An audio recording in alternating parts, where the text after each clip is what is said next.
breaching $3,000 apiece for the first time on news. The board of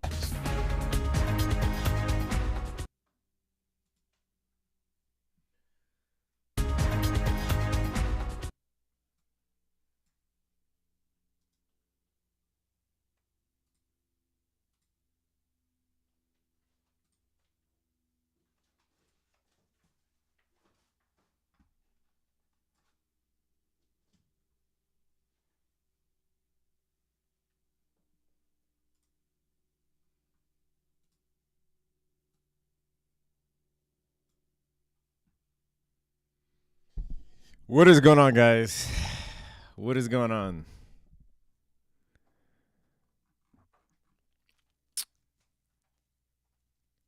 Still got 16 more minutes left. Yeah. So in 14 minutes, we get the actual decision. And then in 45 minutes or 44 minutes, we'll get Jerome Powell's speech. So looking forward to that. For sure. We get to see everybody here. What's going on? John, Roger, Alec, Vital, what's going on? Lyle, Jose Medina, what's going on? Bit, MJ, nailed the Riot pick. Oh, yeah, we'll talk about Riot in a second. Really good day in terms of trading so far. Had some amazing volatility. I'm currently looking to take this gold short here. Hasn't yet come up to my level. Looking to take this gold short off of the 15-minute chart. This is kind of risky because if the Fed is actually hawkish, then we will get a rise in interest rates, which will rally the dollar, which will tank gold, which is what we want. But if it's the opposite, if the Fed is actually bearish or dovish, sorry, not bearish, different animals all around, bears, bulls, doves, hawks. If the Fed is actually dovish, then we could see a drop in interest rates, a drop in the dollar, and a rally in gold. So this is kind of risky here. I do have my stop already. It's a 3.5 point stop on gold futures, which is $350 a contract. If you're trading the minis, $35 a contract if you're trading the micros. So not a bad proposition here. And willing to take it, even with FOMC around the corner. I like the risk to reward here. As you guys know, overall, I'm short on gold. I've had a gold short since around 2180, since we got to this level here. Oh, what the hell? All right, welcome back to the exchange, everybody. Shares of Chipotle climbing to an all-time high today. I want to talk about Chipotle too because one, it's my favorite fast food restaurant, but two, Chipotle announced that they're doing a 50-for-1 split. I'm not sure that I ever heard of a 50-to-1 split in my life. I can't remember the last time we've ever done a 50-to-1 split. I don't remember the last stock that would even consider that. Usually it's because Chipotle took their sweet ass time, as opposed to incrementally splitting along the way like Apple does or like Amazon does, right? Actually, Amazon did wait for a long ass time too. Amazon waited until they got to like 4,000 or something before they did a split. So Apple's the one that incrementally splits. I think Apple's had 22 or 23 splits since the 80s, right? But Chipotle finally decides to split, and they're doing a 50-to-1 split, which is wild. Actually, what is that? 28.85 divided by 50. That's going to be $57. Do you know how crazy their stock price is going to grow? Now, Chipotle's up 13,000% since their IPO. If you look at all these restaurants that have actually made it, that are not the bigwigs, right? That are not McDonald's or whatever, or Wendy's. If you look at Wingstop, or you look at Texas Roadhouse, or you look at Chipotle, these restaurants that were actually small franchises that turned into huge franchises, if you look at, they've been some of the best gainers historically. They've been gaining like tech stocks, right? Because it's so hard to break into that industry. Who's this fascinating lady on CNBC? Y'all are wild. All right. So here are some of the trades that we took this morning. I personally took a short from the top of this fair value gap on the 5-minute. Now, I actually got clipped on a trade earlier. So I did hit my drawdown limit on my prop account, which is I can't lose more than $1,000 a day. So here's what had happened, and I'll share with you this loss. Even though I'm up almost $3,000 today in my real money account, but in my prop, I saw this here, right? And I was eyeing this level all night. So this right here is the 50% of this wick, right? So I was eyeing that level. It's right at anchored VWAP on the daily. And then we also had a 15-minute fair value gap here that was unmitigated. So all night, I was monitoring this after hours and saying that if we got to this level here, 18,335, I actually had an order for a short, right? Now, what happened was we barely tapped into that level. My short order didn't hit. And then when I woke up this morning, I saw that we were in a bearish market structure. And I decided to take the short from here, even though I knew that when we open market, we'd likely get some manipulation due to it being FOMC day. And so I ended up shorting this, and I had my stop up here. But as the price was coming up, I knew we'd get manipulated. So I removed my stop. And this is what happened. Ended up closing my prop firm closed my position out because I hit the max drawdown of 1,000. And then this shit ends up working out anyway. So really infuriating morning. Hit my drawdown limit at market open. That's okay because, you know, trading is a long-term game. And these rules exist for a reason. And I'm actually a huge advocate of the prop firm rules. But so in my real money account, ended up taking, you know, once all this manipulation resolved, ended up taking a short here. One of our analysts, Justin, also called out a short around this level as well. I ended up closing it when we got to these manipulation lows. And yeah, that was really the only trade that I took on NASDAQ. Yeah, that was really the only trade that I took on NASDAQ. And then Riot, which I had told you guys in a video that I'm bullish on the Bitcoin miners, is up 7% today. On Riot, I have cash secure puts. I personally also have Leaps, and then I sent out another alert for Leaps today. But Riot is the Bitcoin miner that I'm the most bullish on, only because of the major divergence. So Riot hasn't been this decorrelated with Bitcoin since 2016, which is 2 halvings ago. And then I woke up this morning, and lo and behold, JP Morgan, they're your friends when they actually do something that benefits you. JP Morgan comes out and gives Riot a buy rating and gave it a target of $15, which is crazy, right? A lot of times when you guys see these plays, I get questions like, how did you know that was going to happen? I didn't. I'm only looking to make asymmetrical bets. Those are the only types of trades that I take. So I end up taking a lot of buys at low points when nobody's really looking at this stuff based on sometimes, you know, bespoke analysis. Like I'd never heard anyone talk about trading Riot off of the correlation coefficient. That's something that I came up with. I'm sure other people maybe do it, but I've never heard anyone talk about it. That is my analysis. That is how I end up, you know, finding these asymmetrical bets where something is so skewed that there could be a monster opportunity there if I'm willing to buy the fear, right? CLSK is better. I mean, define better. I don't care. Like, honestly, I don't care.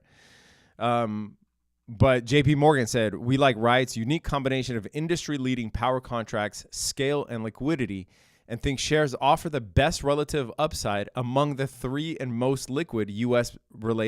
listed mining stocks. Clean Spark, Marathon, and Riot. And I said that Riot is my favorite of those three, but not because of what JP Morgan said, but only because of the technicals here. So what about Hive Blockchain? Here come the questions about every miner known to man. Guys, just because I said I like Riot doesn't mean the others are shit, okay? If you like Hive or CLSK or whatever, do what you like, all right? This is my reasoning for buying Riot. Luckily, JP Morgan this morning also agrees with me. So doesn't mean other things are shit. It just means this is the one that I am focusing on. You can focus on others, okay? I don't need a million questions. What about this? What about that? What about this? Whatever you want, guys. Whatever you want, okay?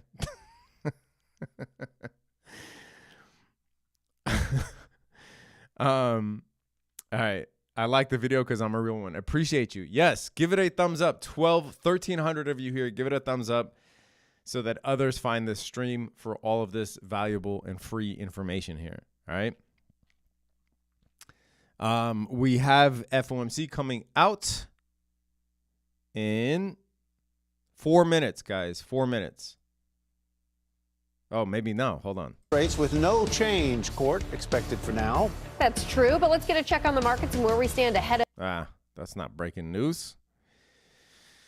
And here's what I'm expecting for the Fed, just because it's coming out in 3 minutes. So let me get back on topic, and I'll give you some trades after. Guys, make sure to thumbs this up. That's ridiculous. 1,300 of you here, only 200 thumbs up. Come on. That's ridiculous. Let others find the stream. 99% probability the Fed's going to hold. I think the Fed's going to hold. ERDPAC, please shut the fuck up, bro. Stop spamming us here. He's trying to get us to buy his coin.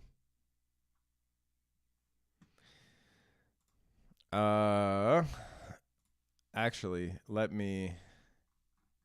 Oh, there was a funny discussion on the Discord. Someone said that I look like this guy, and we put us side by side.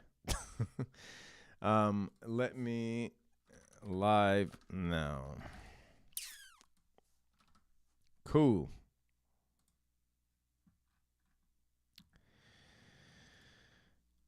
All right.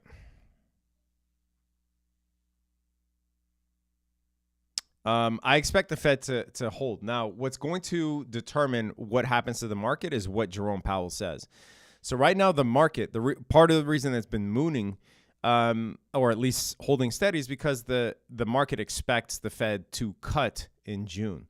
So if Jerome Powell comes out and says, no, we are not cutting in June, in light of the very, very, very strong data, we are actually going to withhold our ideas of cutting until way later. That would actually cause likely cause the market to drop, likely cause interest rates to rise, and hopefully gold can tank. Some of you got in on my gold trade already, right here. Because it's FOMC day and I expect there to be quite a bit of manipulation, I decided to move my entry to up higher on this 15-minute fair value gap. This is very much a good entry, and shout out to you guys. If you took it, you are already up $200 per contract. I opted for a higher entry here, so let's see what happens. But like I said, overall, I am short gold for the midterm. All right. Expectation is that it will continue to move lower in the months and quarters. That big picture, that's the foundation of rate cuts. And I think that remains very much on track. And Make It Trades. Appreciate your donation to St. Jude's. Thank you so much, man.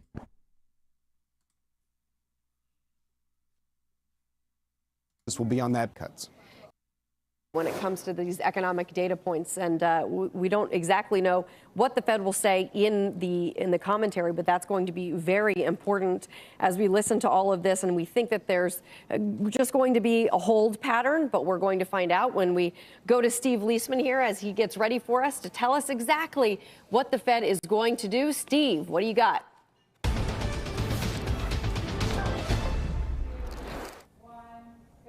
The Federal Reserve leaving interest rates unchanged at 5.25% to 5.5%, and leaving in those 3 rate cuts, projecting a year-end funds rate of 4.6%. I'll get back to that in just a second. They see the economy expanding at a solid pace, same as they did in the last statement. Inflation has eased, but remains elevated, same as the last statement. If there's a theme developing here, it is. Not much change. Only one change, actually, about job gains remaining strong, no longer saying they've moderated, saying the risk between employment and inflation goals are moving into better balance. They also said they still do not expect it will be appropriate to cut the target rate until there's greater confidence inflation is moving towards 2%, which is to say they don't have that confidence yet, and so they're not projecting when those rates might be cut. On the projections, pretty interesting here. Big boost to the 2024 GDP outlook to 2.1% from 1.4. A tick lower on unemployment, down to 4%. This is the 2024 year end. 2 ticks higher on core PCE to 2.6%, and yet more growth, more inflation, lower unemployment. They left those 3 cuts in place of 4.6% for year end. They did skew a little bit more hawkish, and I'll get to that in a second.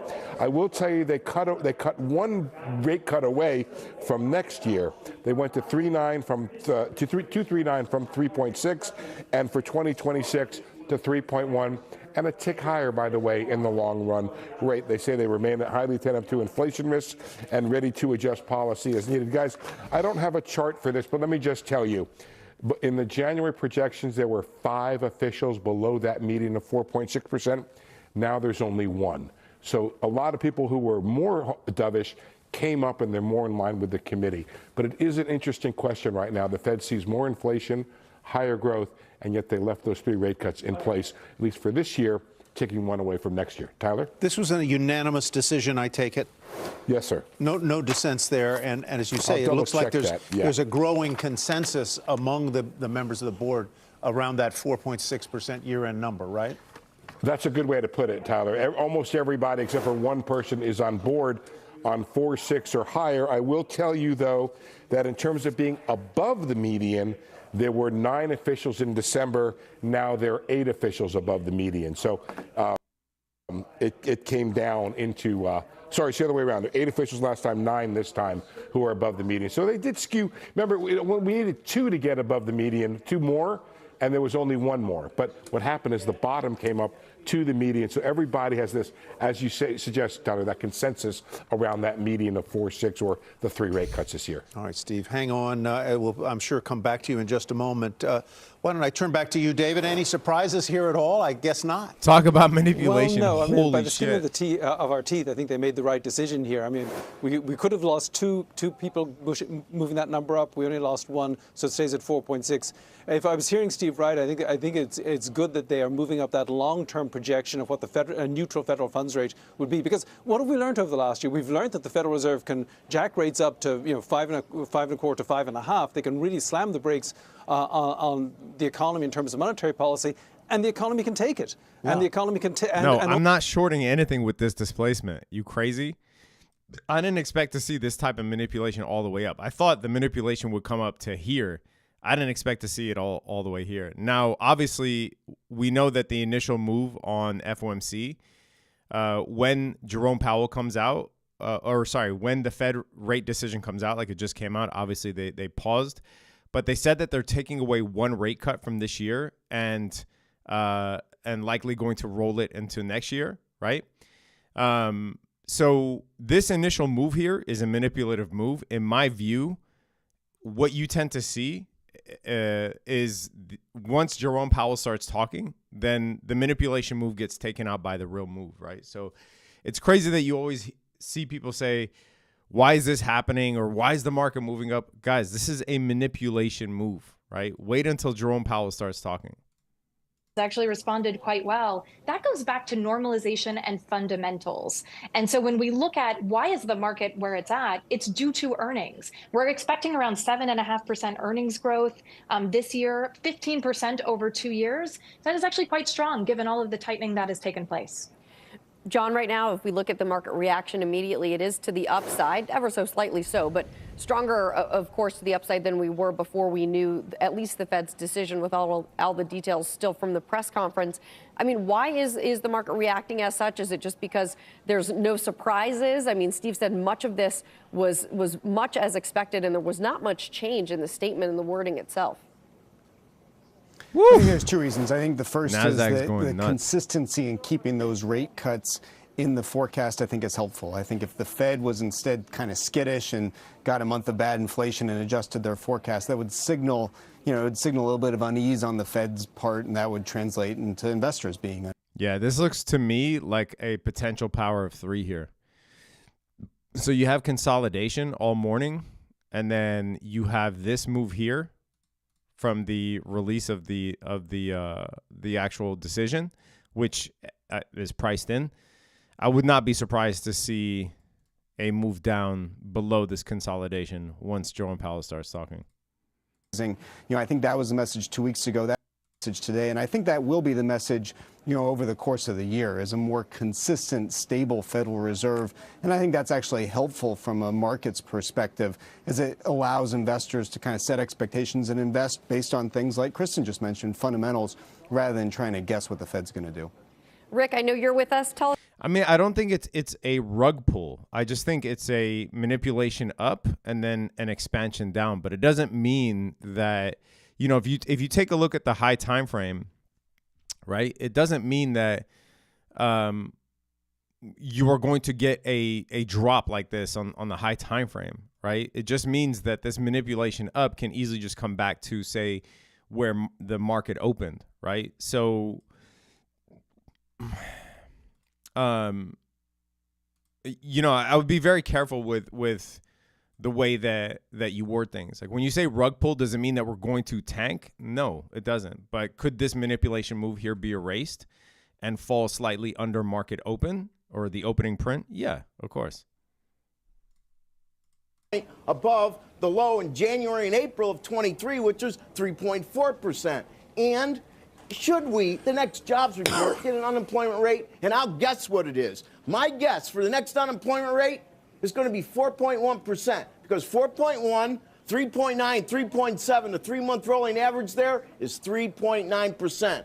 0.5% above the 3.4. It's the SAM rule. Boy, this has been brought up so many times over the last 36 hours, which basically states when the unemployment rate moves to a certain level, it seems to accelerate a bit. The Fed's going to be paying very close attention to that. But don't believe your lying eyes. Pretty much as Steve said, inflation's higher, growth's higher, and there's still pretty much 3 eases built in. All the markets are happy, but I'm telling you, as Sherlock Holmes fans used to say, the game's afoot. The Fed's really threading the needle on guidance here and public opinion, but in the end, can they really cut rates when growth and inflation are still this sticky? I'm not sure I believe they can. Steve, you want to react? Yeah, I mean, what Rick just pointed to is something that I'm sort of gathering a question on, and I like the way Kelly put it. By the hair of our chinny chin chin, we escaped having that third cut go away. It is interesting here, higher growth, more inflation. I think when Powell is asked about this apparent inconsistency, the way he will respond is to say, well, we think we're tight enough here in order to handle some upside surprise or less of a decline. Guys, do not try and trade the actual FOMC move. Wait until Jerome Powell starts to talk, all right? Just wait until he starts to talk. I see in the comments, I see a lot of people trying different shit, SQQQ, TQQQ, whatever. Just wait until Jerome Powell starts to talk. Wait until this manipulation move resolves. You're already starting to see a lot of selling pressure here at the top. Just wait until he talks in 20 minutes. There's no reason to rush this, all right? Just wait. Details about when the Fed might bring quantitative tightening to a close here, having brought the balance sheet down by $1.5 trillion, but still remaining, if it keeps going at this pace for another year, it would even stop at $2 trillion above where it started this whole thing back in 2020. Very interesting stuff. And if I can go back to David Kelly, when we're talking about the balance sheet, we don't have the details. As Steve said, maybe we'll get some here in the press conference. What feels appropriate to you, knowing what we do about where the Fed stands right now? What should the timeline look like, and what can the market take? Well, I think what's really interesting is the Federal Reserve really doesn't know how far they can push down that balance sheet before they have a repeat of what happened back in September of 2019, where short rates suddenly bounced up. They're using this ample reserves regime. Right now it's abundant reserves. They've got all these reserves. So they're gradually draining reserves from the system, but they don't know how far they can go. And they're really... All right, let's see if Jerome Powell, he's going to be talking in 20 minutes. So let's see if he gives us a clue on the balance sheet, because that is something that we actually, we keep talking about rates, et cetera, but we haven't really gotten any definitive opinion on the balance sheet itself, right? Someone says too late, all in on puts. Dude, all right, man, whatever, like whatever you guys want to do. Obviously, it's up to you. But I would wait to see how this move resolves, because to me, this definitely looks like a manipulation move here. But I would want to wait until Jerome Powell starts talking for sure. Okay. And he comes out in 19 minutes. In 19 minutes. All I know, all the newbies are buying calls. I wouldn't buy calls or puts. Not right here. Not right here. VIX. Okay, VIX is actually, you know what?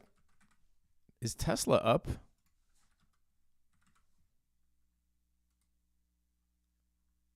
Okay. So Tesla even got a little bit of bump on that. So as you guys know from my last video, I'm long Tesla, long the Bitcoin miners. Oh, hell yeah. Riot is killing it right now. And I'm long on SOXL.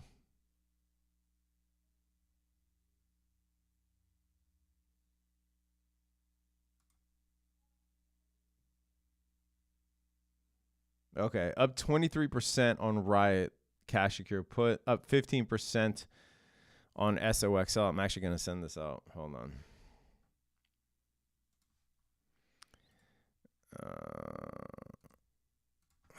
Up 15%. Going.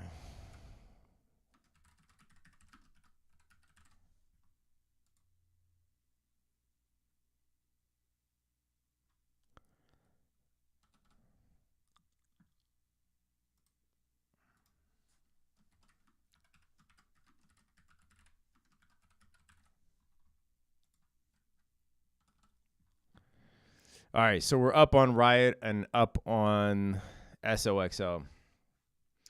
I'm personally, in terms of the indices, yes, I would likely take a trade here. I'm just waiting to see, like I said before, this move here, to me, was a potential manipulation move on the indices, right? So, for those of you asking, why is the market rallying? Just wait. Okay. Just wait. Thoughts on USD pairs? I'm not a Forex trader, bro. Wrong channel. You can hit up someone else for Forex. But I think this, I'm going to wait until Jerome Powell, like I'm itching really to take a trade here. Especially off the 1 minute. I think you could take a pretty clean scalp here, but I'm going to wait until Jerome Powell actually starts talking. Bro, talk recession, please. Okay, what do you want me to say? What time is he on? I don't know how many times I got to answer this.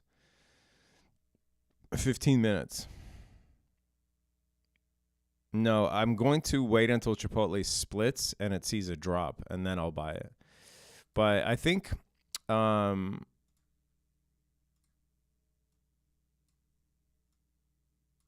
you can take a scalp like this on ES.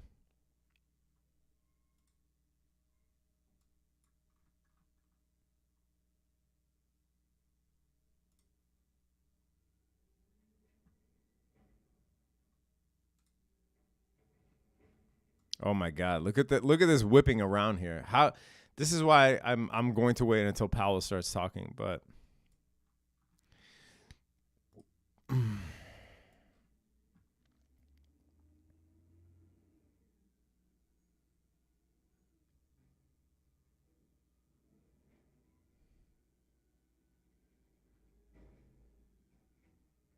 had the same on NQ. That's dope.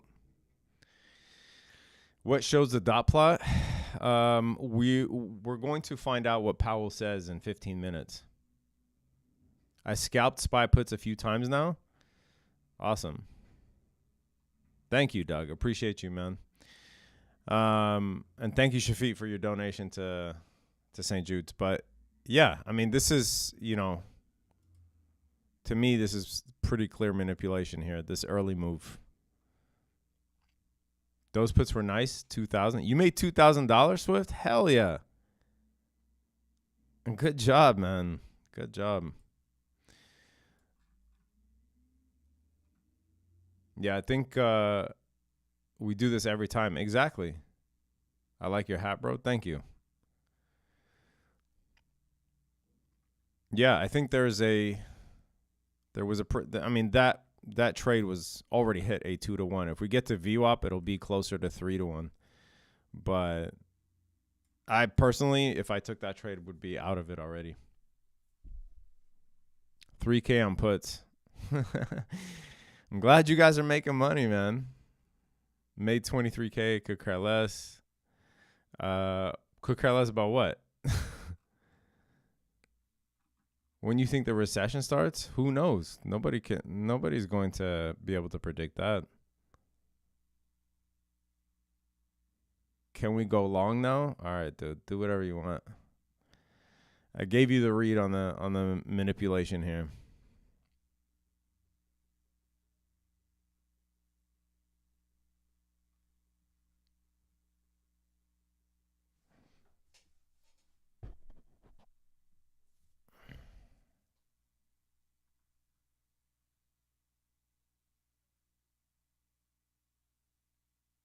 Can you plug your trading academy? What do you mean? Yeah, you can join. It's in the link is in the description.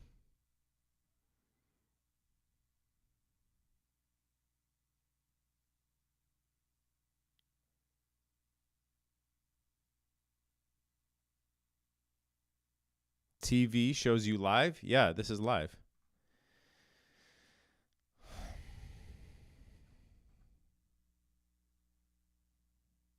Are you going live to Powell when he starts talking? Yes, dude. What are these questions? Yes.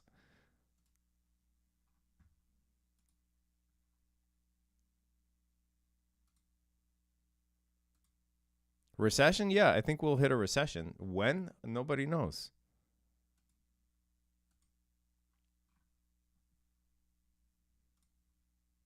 Statement or the action, which is a non-action, to suggest that the Fed is becoming more hawkish. I'd like to get your reaction to that. But I do sense that maybe they're just becoming more patient, which is not necessarily a bad thing. Yeah, I think your conclusion is correct. I would say, however, if you look at the dot plot, you do see some movement in the dots. There were, I think, 4 dots. That is 4 moves, and they have all but one have moved into the 3 category. The consensus is pretty tight, around 3 moves this year. The takeaway that so I guess the dot plot shows 3 Fed rate cuts this year, which is what was already priced in. Honestly. But glad some of you guys made money on this. Like I said, the initial move is likely the manipulation move. It's funny to see so many people freaking out. Why is it going up? Why is the market going up?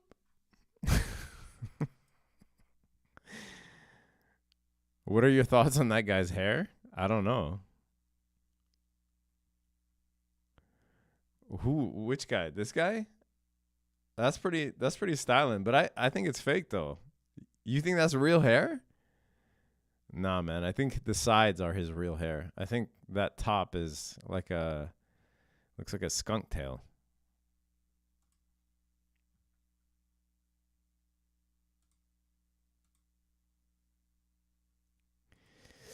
All right, gold. Let's see. Yeah, I think that was a manipulative move in gold too. My God, took out these equal highs here too. That was a crazy move.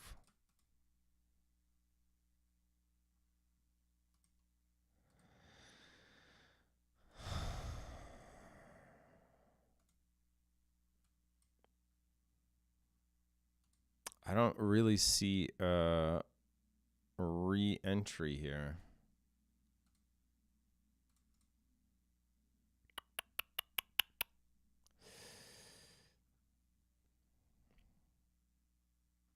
There is a inverted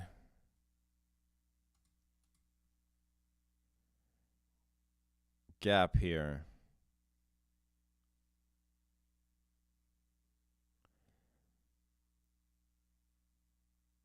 Let me see if there's a trade here. Hold on.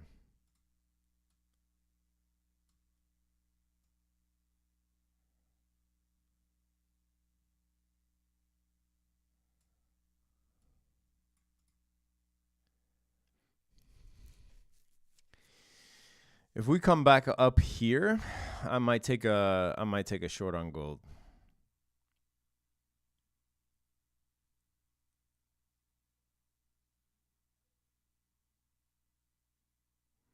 He looks great for a 30-year-old. Who? This guy?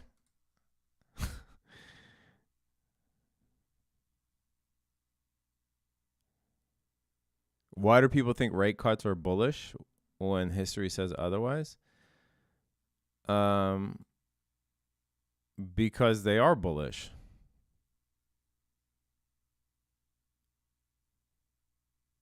But the thing is that the Fed only cuts rates when things get bad. That's the difference.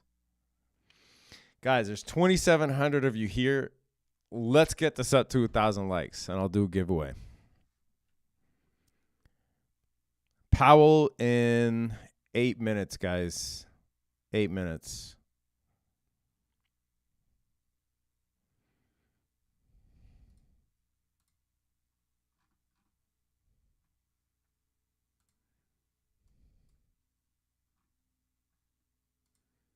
Is there another trade here after hitting this profit target? I wouldn't take another trade here.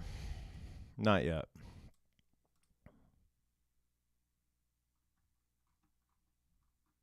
Like the video so Z can do a wrist check. Man, I'm going to disappoint you today. I ain't wearing nothing on my wrist. Thoughts on Verb? I don't even know, bro. Verbs that were... Have you ever been to Damak Hills in Dubai? Yes.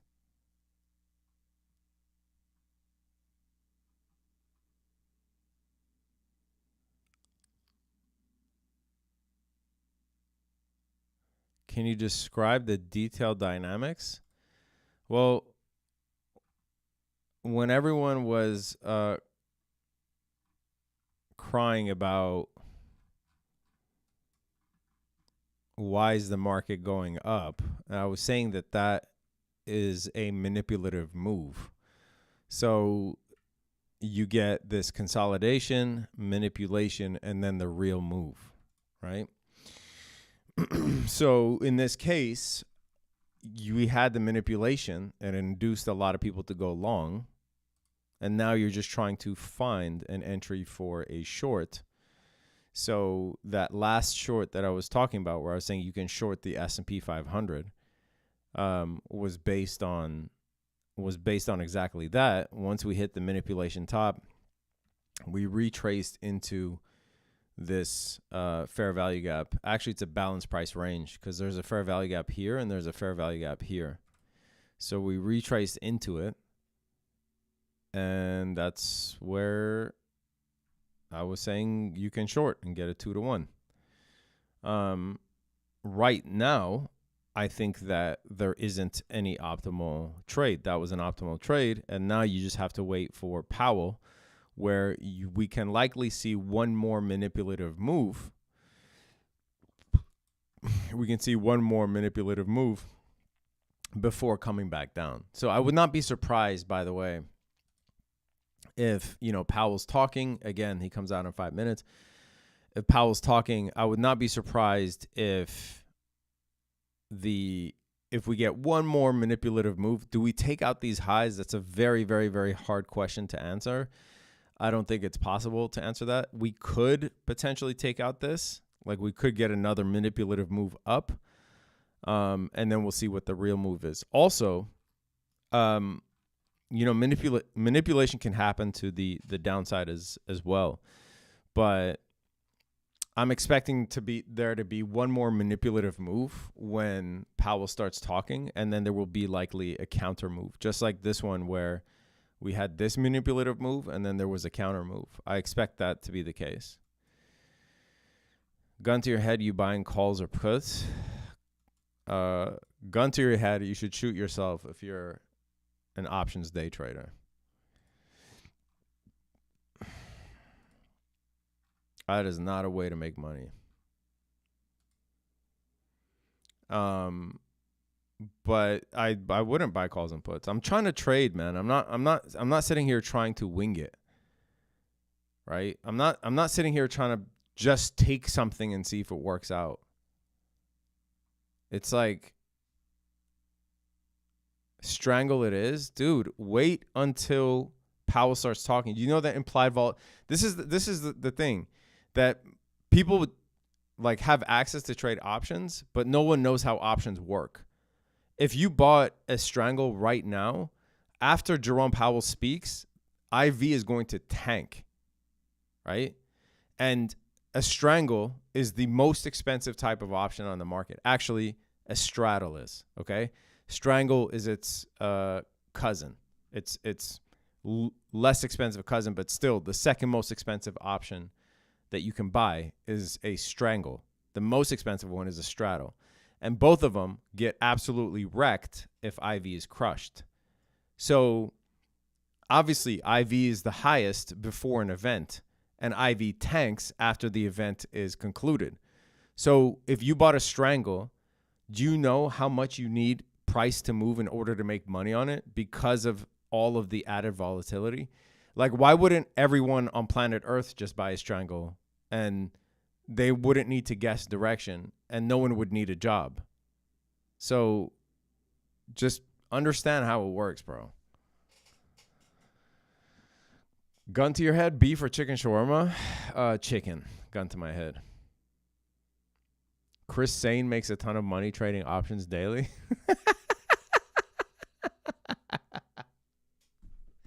Yeah, okay, buddy.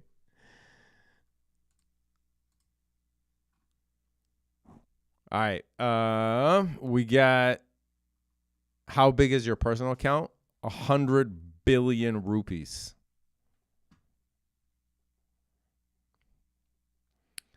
We're going to wait for Jerome Powell in 2 minutes.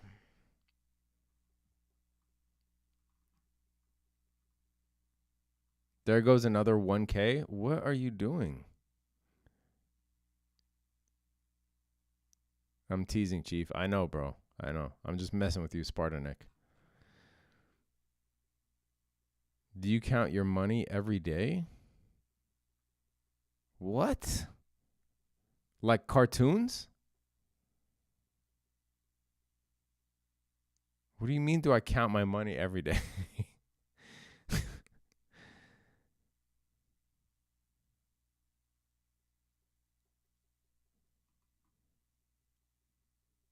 See, put me onto the futures game. I can't thank you enough. Hell yeah.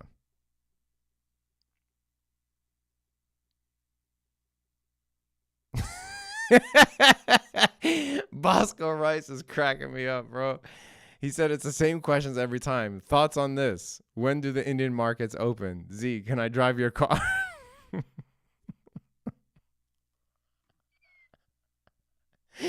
Yo, you guys are fucking hilarious, man. You guys are hilarious. See, one more manipulative move.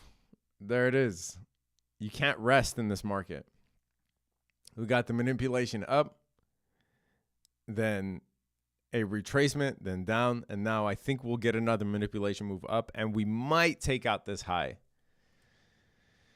But I'm just gonna wait until Jerome is done talking.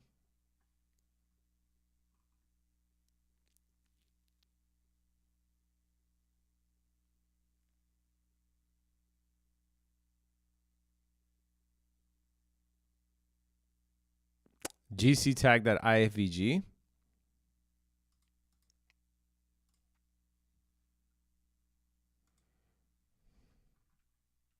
Yeah, it did. Holy shit. Did you guys take that order? I would move my stop to break even here, by the way. This is an easy 2-to-1. Oh, wait, did I take that order? Good afternoon. My colleagues and I remain squarely focused on our dual mandate to promote maximum employment and stable prices for the American people. The economy has made considerable progress toward our dual mandate objectives. Inflation has eased substantially, while the labor market has remained strong. And that is very good news. But inflation is still too high. Ongoing progress in bringing it down is not assured, and the path forward is uncertain. We are fully committed to returning inflation to our 2% goal. Restoring price stability is essential to achieve a sustainably strong labor market that benefits all. Today, the FOMC decided to leave our policy interest rate unchanged and to continue to reduce our securities holdings. Our restrictive stance of monetary policy has been putting downward pressure on economic activity and inflation. As labor market tightness has eased and progress on inflation has continued, the risks to achieving our employment and inflation goals are moving into better balance. I will have more to say about monetary policy after briefly reviewing economic developments. Recent indicators suggest that economic activity has been expanding at a solid pace. GDP growth in the fourth quarter of last year came in at 3.2%. For 2023 as a whole, GDP expanded 3.1%, bolstered by strong consumer demand as well as improving supply conditions. Activity in the housing sector was subdued over the past year, largely reflecting high mortgage rates. High interest rates also appear to have weighed on business fixed investment. In our summary of economic projections, committee participants generally expect GDP growth to slow from last year's pace, with a median projection of 2.1% this year and 2% over the next 2 years. Participants generally revised up their growth projections since December, reflecting the strength of incoming data, including data on labor supply. The labor market remains relatively tight, but supply and demand conditions continue to come into better balance. Over the past 3 months, payroll job gains averaged 265,000 jobs per month. The unemployment rate has edged up but remains low at 3.9%. Strong job creation has been accompanied by an increase in the supply of workers, reflecting increases in participation among individuals aged 25 to 54 years and a continued strong pace of immigration. Nominal wage growth has been easing and job vacancies have declined. Although the jobs to workers gap has narrowed, labor demand still exceeds the supply of available workers. FOMC participants expect the rebalancing in the labor market to continue, easing upward pressure on inflation. The median unemployment rate projection in the SEP is 4.0% at the end of this year and 4.1% at the end of next year. Inflation has eased notably over the past year, but remains above our longer-run goal of 2%. Estimates based on the Consumer Price Index and other data indicate that total PCE prices rose 2.5% over the 12 months ending in February, and that excluding the volatile food and energy categories, core PCE prices rose 2.8%. Longer-term inflation expectations appear to remain well anchored. as reflected in a broad range of surveys of households, businesses, and forecasters, as well as from measures from financial markets. The median projection in the SEP for total PCE inflation falls to 2.4% this year, 2.2% next year, and 2% in 2026. The Fed's monetary policy actions are guided by our mandate to promote maximum employment and stable prices for the American people. My colleagues and I are acutely aware that high inflation imposes significant hardship as it erodes purchasing power, especially for those least able to meet the higher costs of essentials like food, housing, and transportation. We are strongly committed to returning inflation to our 2% objective. The committee decided at today's meeting to maintain the target range for the federal funds rate at 5.25% to 5.5%, and to continue the process of significantly reducing our securities holdings. As labor market tightness has eased and progress on inflation has continued, the risks to achieving our employment and inflation goals are coming into better balance. We believe that our policy rate is likely at its peak for this tightening cycle, and that, if the economy evolves broadly as expected, it will likely be appropriate to begin dialing back policy restraint at some point this year. The economic outlook is uncertain, however, and we remain highly attentive to inflation risks. We are prepared to maintain the current target range for the federal funds rate for longer, if appropriate. We know that reducing policy restraint too soon or too much could result in a reversal of the progress we have seen on inflation and ultimately require even tighter policy to get inflation back to 2%. At the same time, reducing policy restraint too late or too little could unduly weaken economic activity and employment. In considering any adjustments to the target range for the federal funds rate, the committee will carefully assess incoming data, the evolving outlook, and the balance of risks. The committee does not expect it will be appropriate to reduce the target range until it has gained greater confidence that inflation is moving sustainably down toward 2%. Of course, we're committed to both sides of our dual mandate, and an unexpected weakening in the labor market could also warrant a policy response.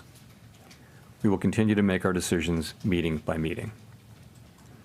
In our SEP, FOMC participants wrote down their individual assessments of an appropriate path for the federal funds rate based on what each participant judges to be the most likely scenario going forward.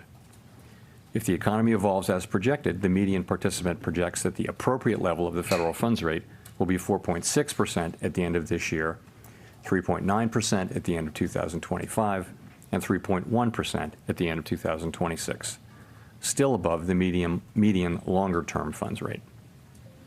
These projections are not a committee decision or plan. If the economy does not evolve as projected, the path for policy will adjust as appropriate to foster our maximum employment and price stability goals.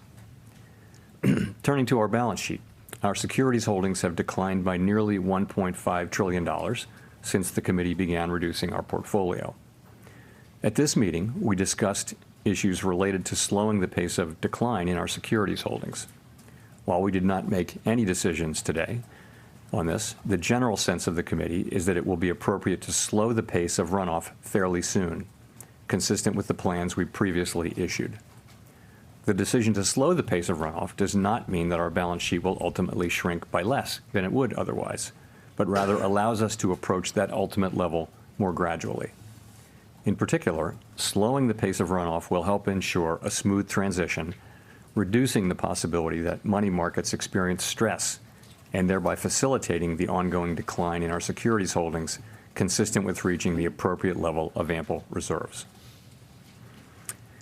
We remain committed to bringing inflation back down to our 2% goal and to keeping our longer-term inflation expectations well anchored. Restoring price stability is essential to set the stage for achieving maximum employment and price stability over the long term. To conclude, we understand that our actions affect communities, families, and businesses across the country. Everything we do is in service to our public mission. We at the Fed will do everything we can to achieve our maximum employment and price stability goals. Thank you. Thank you. Microphone, right? Steve Leisman, CNBC. Mr. Chairman, the projections show somewhat higher core inflation. They also show somewhat stronger growth. What should we infer from this notion that on average rates were kept the same this year, but inflation is higher and growth is higher? Does it mean more tolerance for higher inflation and less of a willingness to slow the economy to achieve that target? Well, it doesn't. No, it doesn't mean that. What it means is that we've seen incoming, as I pointed out in my opening remarks, we did mark up our growth forecast, and so have many other forecasters. So the economy is performing well. And the inflation data came in a little bit higher as a separate matter, and I think that caused people to write up their inflation. But nonetheless, we continue to make good progress on bringing inflation down. And so. When you, just to follow up, when you say that you're willing to either maintain the rate for longer, what is the tolerance of the Federal Reserve for inflation coming in above its 2% target? So we're strongly committed to bringing inflation down to 2% over time. That is our goal, and we will achieve that goal. Markets believe we will achieve that goal, and they should believe that, because that's what will happen over time. But we stress over time, and so I think we're making projections that do show that happening, and we're committed to that outcome, and we will bring it about.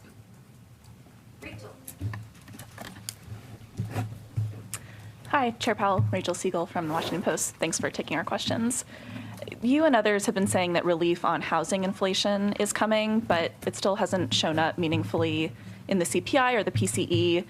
Does that challenge your assumption about when the shift will finally break through, since it hasn't at that point? So I think there's some confidence that the market rents, lower market rent increases that we're seeing will show up in measures of housing services inflation over time. There's a little bit of uncertainty about when that will happen, but there's real confidence that they will show up eventually over time. But again, uncertainty about the exact timing of that. And will you be able to get overall inflation down to target if housing doesn't break through quickly, and does that affect the timing for eventual cuts this year? We will get aggregate inflation down to 2% over time. We will. And I would assume that what we'll continue to see is we'll see goods prices coming into a new equilibrium where they're going down perhaps not as quickly as they had been earlier this year, where housing services inflation will come back down as current market rents are suggesting will happen, and where non-housing services will move back down. Some combination of those three things, and it may be different from the combination we had before the pandemic, will be achieved and will bring inflation back down to 2% sustainably.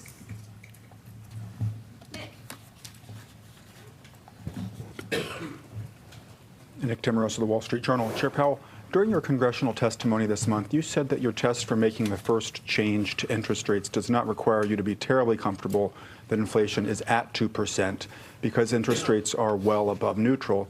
At the same time, you said here after the last meeting that the first cut is highly consequential. Can you reconcile these views for me? If rates are well above neutral, why would the first cut be highly consequential? Is that because you anticipate one cut would be followed by one or two more along the lines of the recalibration you made in 2019, which itself was modeled on the mid-cycle adjustment of 1995? It's more, I would put it more in the context of what I said in my opening remarks, that the risks are really two-sided here. We're in a situation where, if we ease too much or too soon, we could see inflation come back, and if we ease too late, we could do unnecessary harm to employment and people's working lives. And so, we do see the risks as two-sided. So it is consequential. We want to be careful. And fortunately, with the economy growing, with the labor market strong, and with inflation coming down, we can approach that question carefully and let the data speak on that. That's really what I was thinking. How much of that inflation that we've seen so far this year do you chalk up to one-off calendar adjustment effects following a period of high inflation versus some change in the trend we saw in the second half of last year? So I want to start by saying I always try to be careful about dismissing data that we don't like. So you need to check yourself on that, and I'll do that. But I would say the January number, which was very high, the January CPI and PCE numbers were quite high. There's reason to think that there could be seasonal effects there. But nonetheless, we don't want to be completely dismissive of it.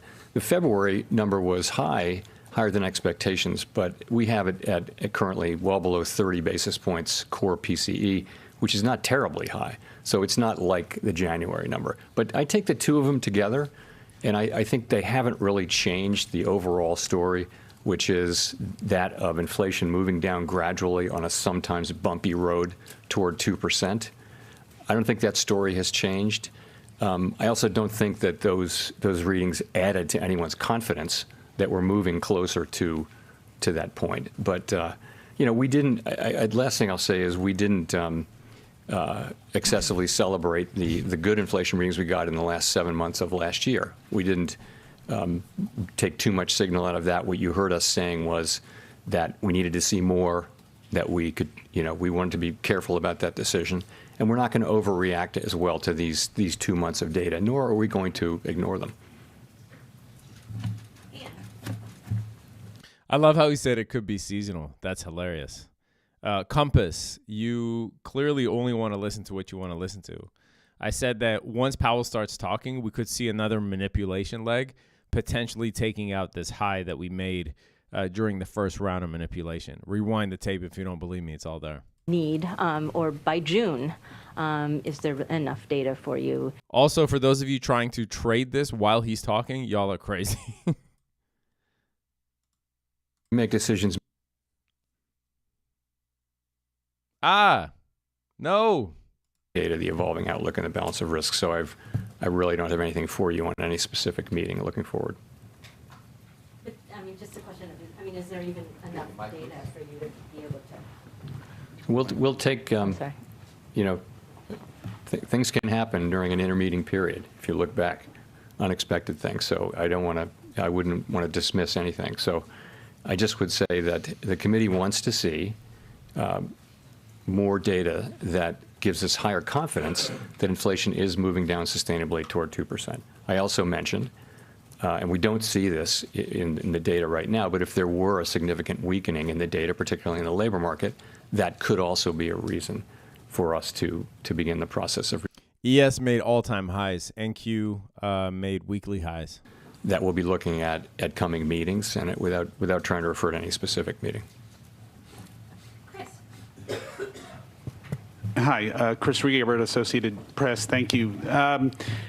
In the projections, there is an increase in the neutral rate, as you know, and higher rates, a quarter point higher rates projected in 2025, 2026. Can you speak about what might be behind that? Is there a real sense here that the economy has perhaps changed in some way, that higher rates will be needed in the future? Thank you. So you're right. They're pretty modest changes, but you're right. There was an uptick in the longer run rate, and also there's a 25 basis point increase in 25 and 26. In terms of are rates going to be higher in the longer run, if that's really your question, I don't think we know that. I think we think that rates were generally low during the pre-pandemic, post-global financial crisis era for reasons that are mostly, important, slow-moving, large things like demographics and productivity and that sort of thing, things that don't move quickly. But I don't think we know. My instinct would be that rates will not go back down to the very low levels that we saw, where all around the world there were long-run rates that were at or below zero in some cases. I don't see rates going back down to that level, but I think there's tremendous uncertainty around that. Great. And just a quick follow on the projections, you also have 2.6% core inflation for the end of this year. It's already at, or you mentioned it being 2.8 in February. That doesn't sound like much disinflation at all. So are you still confident, or the last press conference you sounded pretty optimistic you would get more confidence through the end of this year. Is it right to say that this suggests you're not seeing a lot of disinflation this year compared to what we've seen 2023 and so forth? I think that higher year-end number reflects the data we've seen so far this year, because you're now in this year. So I think that. Sorry, say your last part of your question again. Well, are you still optimistic that you'll get the confidence you need this year? I think if you look at the S&P, what it says is that it is still likely in most people's view that we will achieve that confidence and that there will be rate cuts. But that's really going to depend on the incoming data. It is. The other thing is, in the second half of the year, you have some pretty low readings, so it might be harder to make progress as you move that 12-month window forward. Nonetheless, we're looking for data that confirm the kind of low readings that we had last year and give us a higher degree of confidence that what we saw was really inflation moving sustainably down to 2%, toward 2%.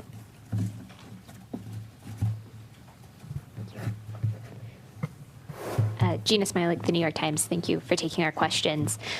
Per your comment to Ann that a weakening in the labor market would be a reason to potentially cut rates, or at least a consideration in making a rate cut, would continued strength in the labor market be a reason to hold off on rate cuts? And just in general, if labor supply continued to rebound in 2024 the way it did in 2023, what would stronger hiring and possibly stronger growth mean for the path forward on policy?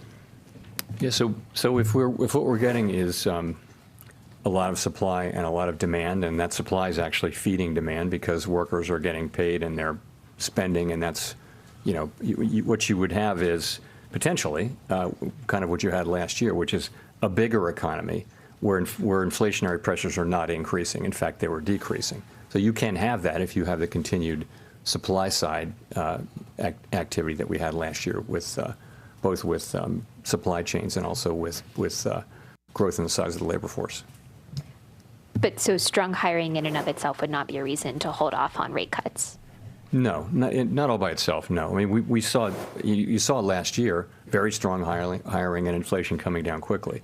We now have a better sense that a big part of that was supply side healing, particularly with growth in the labor force. So in and of itself, strong job growth is not a reason, for us to be concerned about inflation.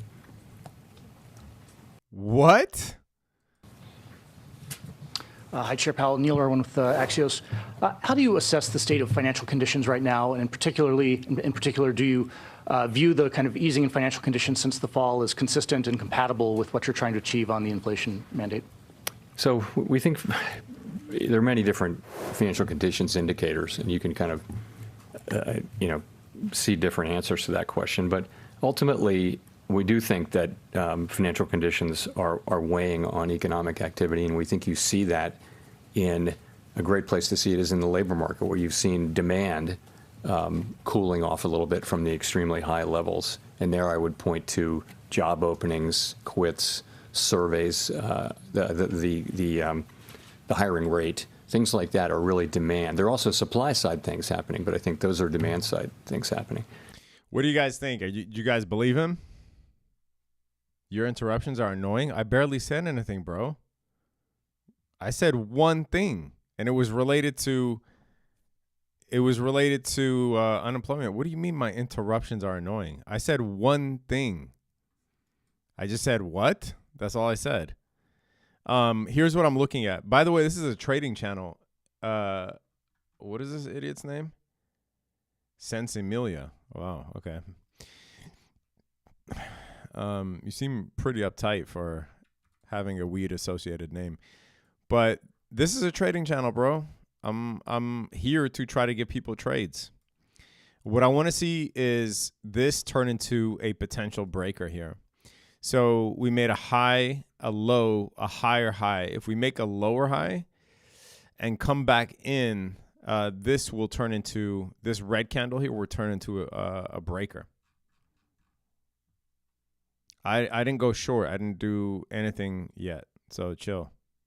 Oh, he went short. Yeah, that's probably why he's pissed. And you can, and I think many people did see the possibility of seasonal adjustment problems there. But again, you got to be careful about dismissing the parts of the data that you don't like. So then February wasn't as high, but it was higher. So the question is, what are we going to see? We tend to see a little bit stronger, this is in the data, a little bit stronger inflation in the first half of the year, a little bit less strong later in the year. We're going to let the data show. I don't think we really know whether this is a bump on the road or something more. We'll have to find out. In the meantime, the economy is strong, the labor market is strong, inflation has come way down, and that gives us the ability to approach this question carefully and feel more confident that inflation is moving down sustainably at 2% when we take that step to begin dialing back our restrictive policy. Well, you've talked about the desire to have confidence that inflation is continually moving down. Has the recent numbers we've gotten for inflation data dented that confidence at all? It certainly hasn't improved our confidence. It hasn't raised anyone's confidence, but I would say that the story is really essentially the same, and that is of inflation coming down gradually toward 2% on a sometimes bumpy path, as I mentioned. I think that's what you still see. We've got 9 months of 2.5% inflation now, and we've had 2 months of kind of bumpy inflation. We were saying that it's going to be a bumpy ride. We consistently said that. Now here are some bumps, and the question is, are they more than bumps? And we can't know that. That's why we are approaching this question carefully. It is very important for everyone that we serve that we do get inflation sustainably down. And I think the historical record, every situation is different, but the historical record is that you need to approach that question carefully and try to get it right the first time and not have to come back and raise rates again, perhaps, if you cut inappropriately, prematurely. Go to Edward. Thank you, Mr. Chairman. Edward Lawrence with Fox Business. I wanted to ask you, you received a letter from, the Federal Reserve, first independent body, understanding Congress has oversight over that. You received a letter from Senators Elizabeth Warren and Sheldon Whitehouse that said, calling on you to lower interest rates, to cut interest rates, because it says, quote, the potential that it may remain too high for too long has halted advances in deploying renewable energy technologies and delayed significant climate and economic benefits from these projects. So has higher interest rates caused that? Have they? Well, first of all, I respect in our system of government, it is Congress that has oversight responsibility over the Fed. We place a tremendous amount of importance on our engagements with Congress and always treat them with great respect. In this case, I would say those are, our mandate is for maximum employment and price stability and the other things that we do. And that's what we're trying to accomplish. We're trying to do that in a way that sustains the strong growth we're seeing, the strong labor market we're seeing, but allows us to make further progress with inflation. That's how we can best serve the public and leave the other issues, which in many cases are incredibly important, such as those you mentioned, leave those to the people who have responsibility for those. There was another letter from 24 lawmakers saying that the higher rates are squeezing the working people. How do these letters affect what you guys are doing policy-wise? We receive these letters with respect, and we write careful responses and address concerns. We listen, again, because we're talking to the people who, in our system of government, have oversight over our activity. So but at the end of the day, we take that on board, but we have to make our judgments, and we have to stick to our knitting, which is maximum employment, price stability, supervise and regulate the banks, work on the payment system, the things that we do. Claire. Claire Jones, Financial Times. Thanks a lot for the opportunity to ask a question. As chair of the FOMC, would you want to see unanimity on the committee or something close to it, meaning no more than one dissent before you begin cutting rates? Thank you. We're a very consensus-oriented organization, and we do try to achieve consensus and ideally unanimity. People do dissent. It's something that happens. Life goes on, and it's not a problem. We've always had dissents, and so you respect thoughtful dissents very much. It's like you may not agree with some arguments, but you really want to understand them. So you may read a book that takes a position that you have long opposed, just to understand that book. So I treat dissents with real respect as well. Simon, one will be available. Simon Urbanovich with The Economist. Can you hear me? Yes. Okay. Great. Obviously, inflation is some ways away from target. Unemployment, though, if you look at the projection for the full year, 4.0%. In February, we were already at 3.9%, so quite close to the median projection. Are you concerned at all that, notwithstanding the very strong jobs growth, that in fact there may be some cracks appearing in the employment market? You talked about a significant deterioration in the labor market being a condition for easing rates. What would constitute that in your books? Thank you. So we, of course, monitor it's one of our two goal variables. We all monitor the labor market very, very carefully, and I don't see those cracks today. And we follow all the possible stories that are out there about there being cracks. But the overall picture really is strong labor market. The extreme imbalances that we saw in the early parts of the pandemic recovery have mostly been resolved. You're seeing. All right, enough of Jerome Powell's bullshit, man. He's definitely dovish. He even said that if employment comes in strong, that they're not going to weigh that in with regards to whether inflation can come back and what policy they would institute in order to tamp down that strong employment. In terms of the trade here, what I'm waiting on, and I'm going to switch to the S&P real quick, but right now we are just basing up here. So this is a sign that likely, the market, at least for now, based on what Powell has said and based on all the information we know, this is the extent of which the market is comfortable with, unless he just, says something else or answers a question that the market interprets well. But what I was waiting for was this. So when you have a high and a low and a higher high, I was waiting for this low to get taken out, because then once this trades back into here, this turns into a breaker, right? So it goes high, low, higher high, lower low, and then trades back into this breaker. And that's what I'm waiting for. I personally wouldn't. I know a lot of you probably did already. I personally wouldn't short this just naked right here. I would wait for what I said to play out.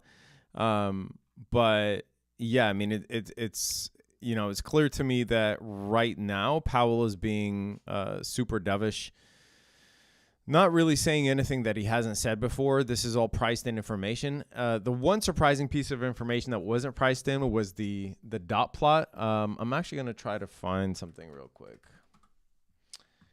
to see.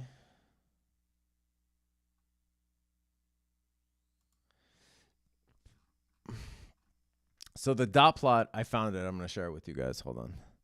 The dot plot here confirms what the market was thinking, was that the Fed would now only cut 3 times in 2024. Now, if you guys remember when they started or after the last rate hike, before even 2024, the dot plot showed that there were up to 6 cuts priced in for 2024. Now it's half that. And he just confirmed it just now, saying that, they're forecasting 3 cuts for 2024, not 4, not 5, not 6.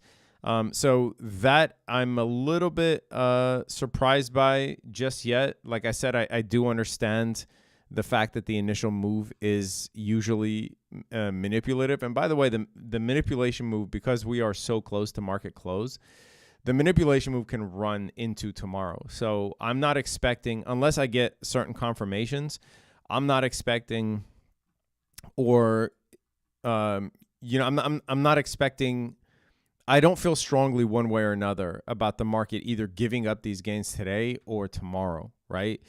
I do think that this initially is a manipulation move. We can go back to the last FOMC and see how that was manipulated as well. I believe that was on January 31st, if I'm not mistaken, or February 1st.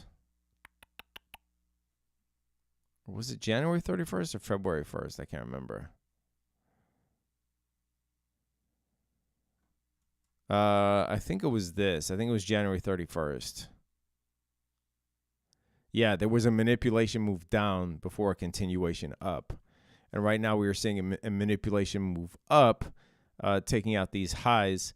And like I said, I mean, he is going to be done talking very soon, but the market is also closing in an hour. But this to me looks like a potential manipulation move here, right? Don't be surprised if you don't get a rate cut in June. Yeah, I agree. I agree with that. You know, I don't think we'll get one earlier than June, but I agree with that.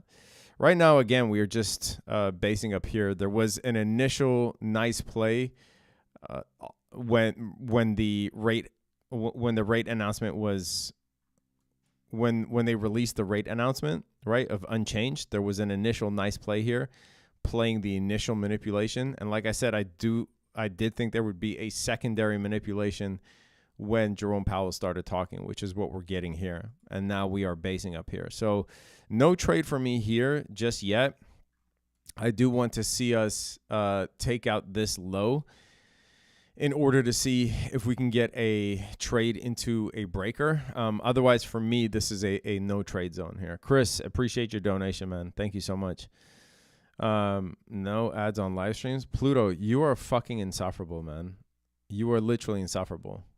You have complained about every single thing you can complain about today. Either get an ad blocker or get YouTube Red or whatever, or just be quiet and get this free information, bro. Like, you don't need to complain about everything. I'm trying to give you good information here.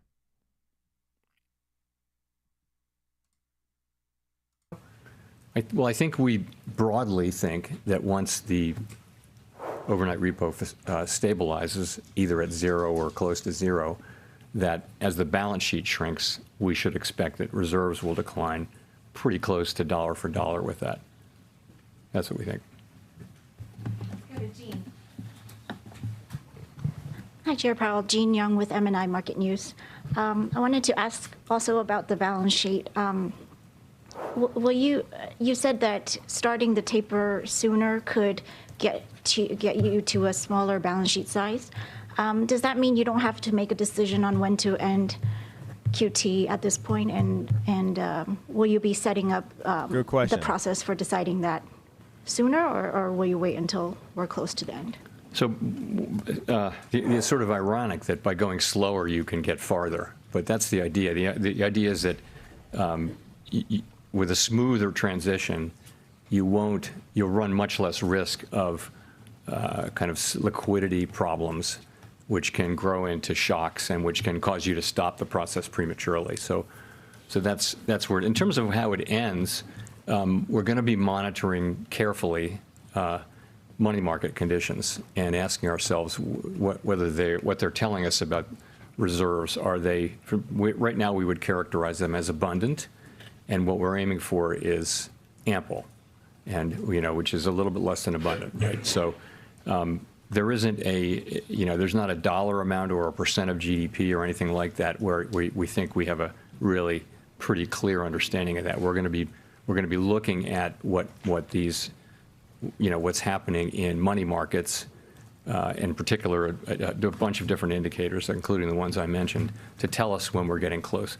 Then, though, you reach a point ultimately where you stop allowing the balance sheet to run off, but then from that point, there's another period in which non-reserve liabilities grow organically, like currency, and that also shrinks reserves at a very slow pace.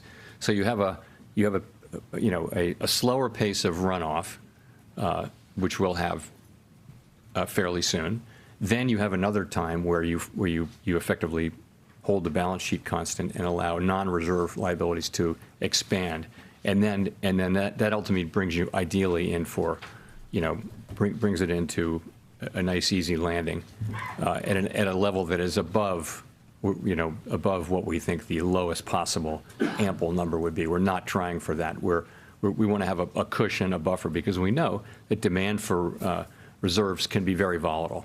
And we don't want to, again, find ourselves in a situation where there aren't reserves. We have to turn around and buy assets and put reserves back in the banking system the way we did in 2019-20.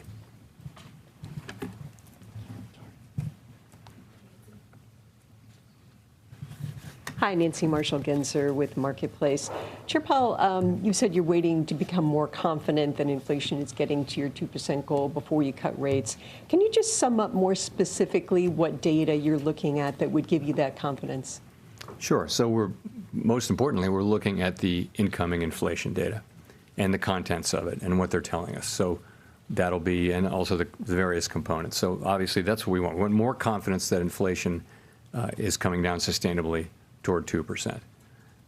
And I mean, of course, we'll also be looking at all the other things that are happening in the economy. We'll look at the totality of the data, including everything essentially, as we make that assessment. But the most important thing will be the inflation data that's coming in. Are there things that you would give more weight to, like wages? Wages is one thing. We don't. Our target is not wages. It's really inflation. But we would look to the fact that wages are still coming in very strong, but they've been wage increases. That is to say, wage increases have been quite strong, but they're gradually coming down to levels that are more sustainable over time, and that's what we want. We don't think that the inflation was not originally caused, I don't think, mostly by wages. That wasn't really the story.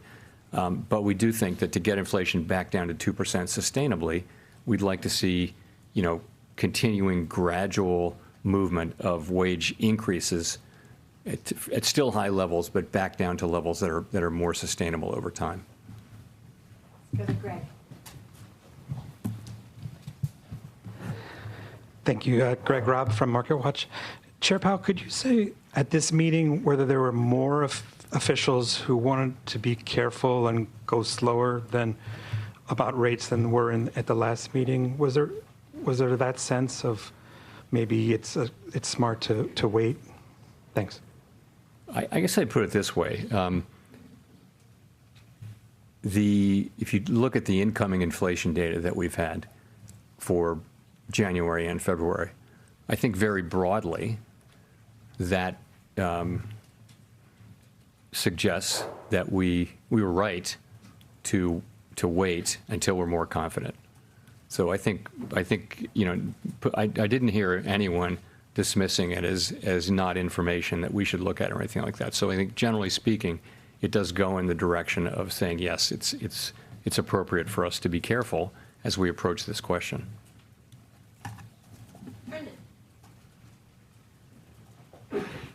Thanks, Chair Powell. Brendan Peterson with Punchbowl News. I wanted to ask you about central bank digital currency stuff. What is Punchbowl News? Jesus. All right, our SOXL cash secure puts, we just sold these yesterday, up 31%. Riot cash secure puts up almost 30% so far. So sold SOXL at the right time. I'll give you my thesis why we sold the SOXL puts. This was a pretty easy play for me, but SOXL was down 25% on this trend line here, this long trend line that you can see on the daily. And we hit that yesterday. And I was okay with the fact that SOXL was down 26%. Selling a cash secure put at what strike price was this? At 36 would essentially put my cost basis for SOXL at around 35. So SOXL is the leveraged bull 3X semiconductor ETF. So up 32% on this currently. Obviously, I'm going to hold these. Either I'm going to get max premium for them or I will be assigned shares of SOXL below $35, which is fine. But and I also sold Riot cash secure puts as well, and I went over that earlier. But no one is trading that. Play the video, G. Y'all are gonna stop telling me what to do, bro. You're following a channel called The Traveling Trader. What do you think you're coming here to do? Just watch a video like your substitute teacher used to play for you? The fuck you think, bro? If you don't want to learn how to trade and you just want to sit in your fucking boxers drinking milk that your mom poured for you this morning, just watching a video for your entertainment, fine. Some people are trying to learn how to trade, bro, and that goes hand in hand with getting the crux of what Jay Powell said and then trying to see what that means for the market. Jesus Christ. This guy said, play the video, G. While sitting in his fucking underwear, drinking Nesquik. All right.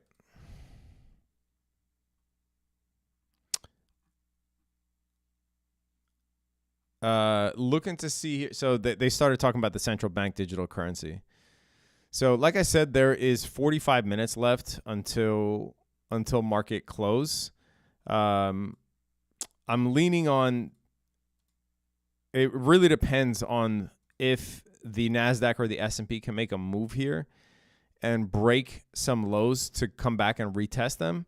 Because right here, it's a very tough proposition to short, and obviously longing at a premium is also a tough proposition. Before Jerome Powell talked, there was a decent opportunity here, but then once Jerome Powell started talking, it's kind of hard to trade within that because you're going to get manipulation moves in both ways, taking out stops in both directions. So in this case, I am waiting to see if we can get, if there is bearish structure. Someone asked me earlier, why am I bearish? I'm not bearish, dude. Like, obviously, I'm mostly long on so many things. I would much rather have the market go up. We're talking about day trades and intraday chart analysis, right? So for me, I'm saying that I'm waiting to see if this manipulation move here will get resolved before day's end. And if it gets resolved, then the lower time frames will give you the clue by creating a high, a low, higher high, lower low, and then trading back into it as a breaker. Okay, so I'm not bearish. I'm just monitoring to see what is going to happen and if we get a confirmation to get another trade again. Because otherwise, on a 1% day with 45 minutes left, it's very hard to take a long from here unless you're scalping these little moves, right? So if that wasn't clear, that's what I was waiting for, right? So Tesla, so far keeping its gains, thank God, for 2 out of the last 3 days, right? We had on Monday, it was up 6.25%. Now it's up 2.28%. I really do like Tesla at these levels here. You guys know that we bought Apple already. I made videos on all of this. Bought Apple in the high 160s, currently trading almost at 180. Bought Google recently on the dip. Where's Google at? I don't know. And Google now trading back into the 150s, thank God. So with Chipotle, here's what I'm waiting for. With Chipotle, I'm waiting to see. Obviously, we got a huge boom here because of the split announcement. But when they do release a split date, I'm waiting to see when that is, because the split is generally a sell the news event, just like an entry into the S&P 500 is a sell the news event. So after we get a decline post split, that's when I want to enter. Now, there is a difference here between value stocks like Walmart, Chipotle, and then stocks like Tesla, Apple, Amazon, etc. So the tech stocks and the growth stocks, after their splits, we've seen a decline in Google, Amazon, Apple, Tesla of 20% or more, right? With Walmart, after their split, we only saw a decline of like 3%. So I think that Chipotle might see a similar thing to Walmart, where the decline is not going to be that much. But that is likely when I would wait to get into Chipotle, after the split is announced and we do see a bit of a drop-off, right? But it's super, super hard to try to long this here in anticipation of the split. I'd much rather wait for the split itself. How long do you plan to stay in your Riot trade? Until it expires, bro. My Riot trade currently expires. Oh my God, Soxel is up almost 40% in one day. Hell yeah.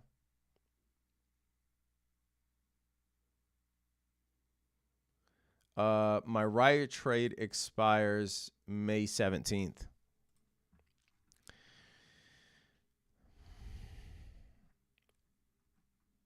You interested in the Reddit IPO? No, dude. I don't buy IPOs.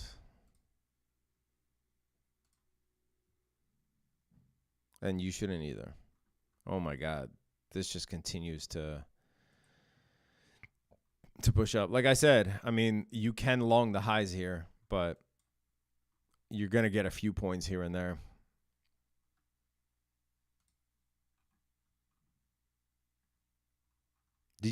Did you day trade during FOMC?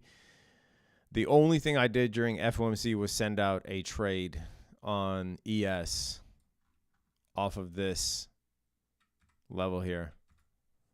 That's it. You have CLSK? No, I have Riot. Buying 0 DTE calls now. Arun.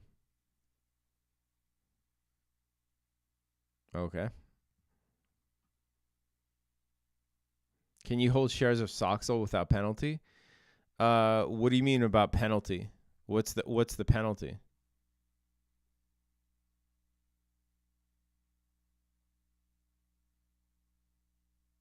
What is the I don't understand what the penalty would be.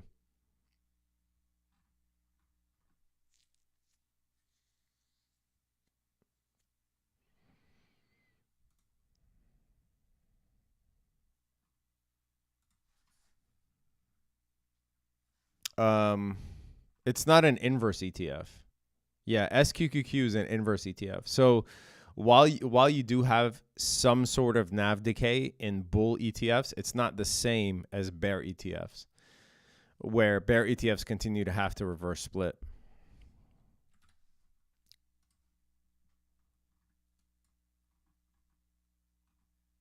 Oh, it might be time to get back into interest rates. Cheap puts tomorrow? Wait until tomorrow, man. You could get a continuation of this. Wait until tomorrow.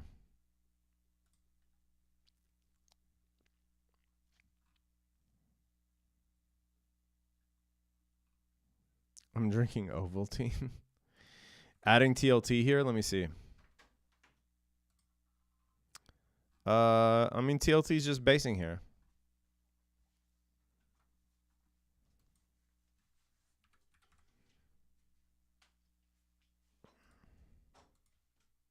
SQQQ at key demand. If you try to do technical analysis on an inverse ETF, good luck, bro. Good luck. What is key demand? Pocket aces. This is SQQQ's chart. What is key demand? It's an inverse ETF.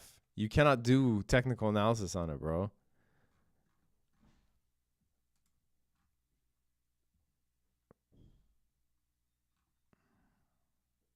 No, he's not speaking. Inflation if they're employed and they're confident in their wages staying steady.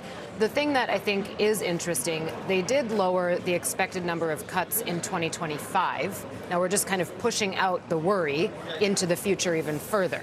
So we came into the year thinking we were going to get 6 cuts. The market has completely weathered that storm, brought it down to 3, and been quite resilient throughout, but lowered what we think might happen in 25. Rate-sensitive stocks, though, are moving.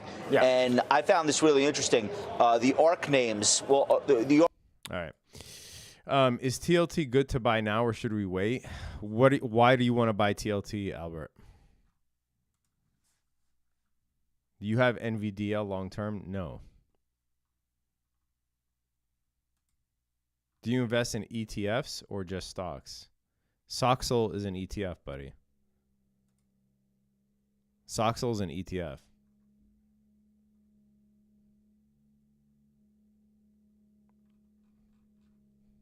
What the hell? One second, my car's on.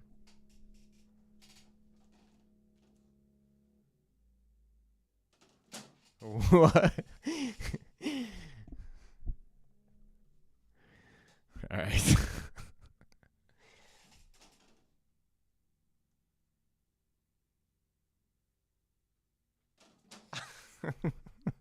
My girl just took my car. I can tell because my car is so loud. So when it starts.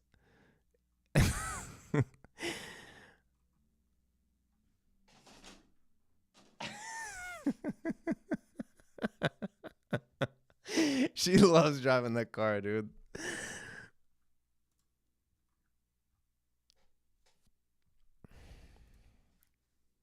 Will Google go up or should short? What? Guys, you guys need to really stop just trying shit, okay? You really need to stop just trying shit.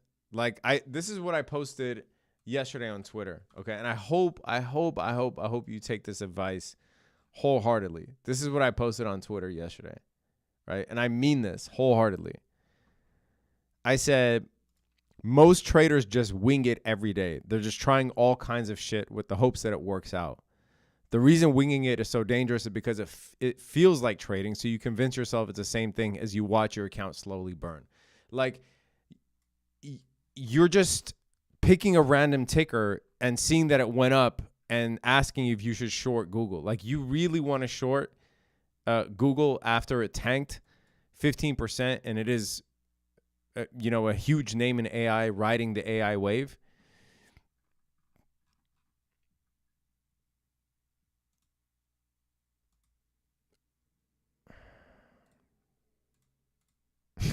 Some person said car theft.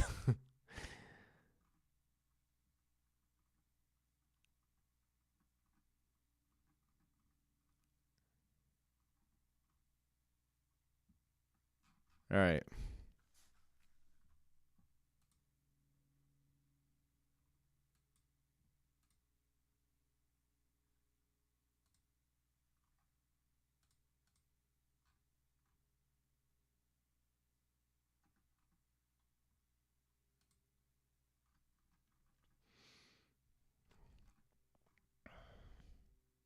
I think the Russell 2000, by the way, as I said before, I think the Russell 2000 will eventually catch up to its all-time high. It's the only index that I'm super interested in right now.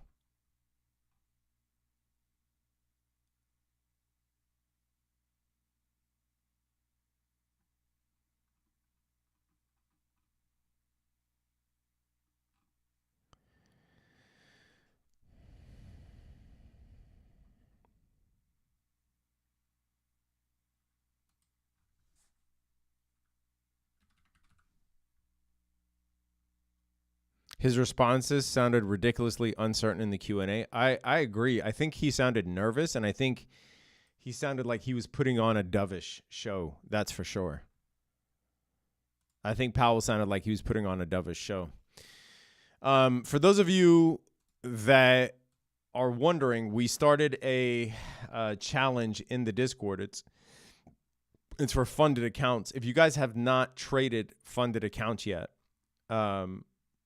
you probably should be trading funded accounts if you are wanting to day trade and you are worried about losing your funds. A funded account works this way. You pass the evaluation and they give you an account to trade.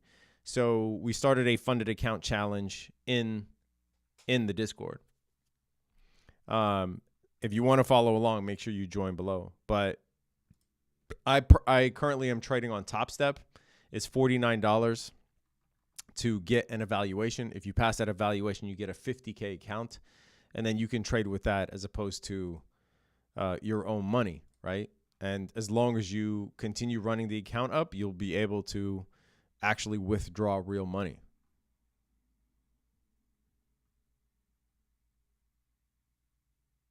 Funded accounts are for futures only. Yeah. Also, internationally, they have Forex, but yes, they're for futures only. And that's another thing. If, futures seem for some reason elusive to you, seem like a roadblock, and you're like, I just don't trade futures because, I never traded them or they're expensive or whatever. That's why you go with a funded account, right? You're able to trade 5 contracts at a time. Whereas if you were trying to do that in real money, that would cost you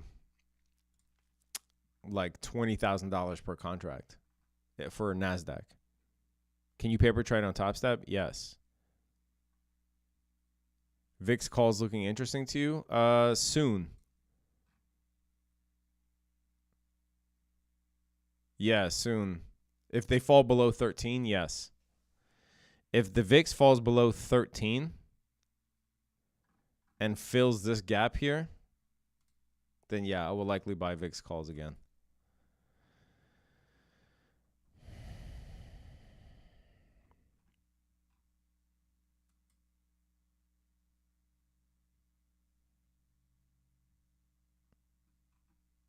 I don't trade silver. What is your expected target for Riot? $15.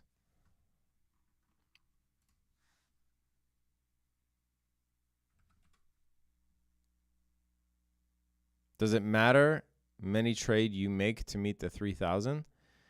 Well, you can't draw it down by more than 1,000 per day.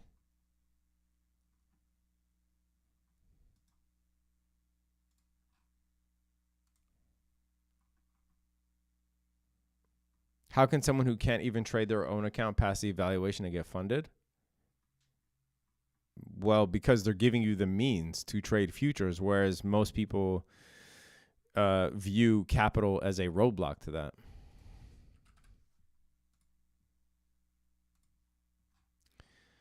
Yeah, I think IWM, I mean, I'm glad we bought into it. We bought IWM November 10th right here in the 160s. It's currently trading at 206. And I think IWM continues to at least 230-ish. Will Tesla go to 220 levels in the next 3 months? See, that is the sneaky type of questioning that a gambler wants me to answer, right? Because a gambler, if I say yes, Tesla's going to 220 in the next 3 months, what is this person going to do? This person is going to buy calls at 220 expiring in the next 3 months. Like, these fools think that I haven't been around the block.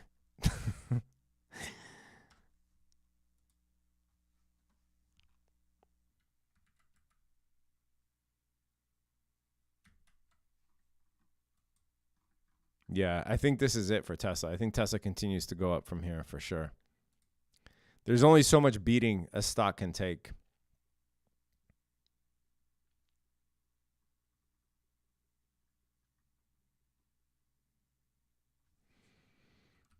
Thoughts on Nike? I love Nike shoes. Snow, I think, is probably a good buy here.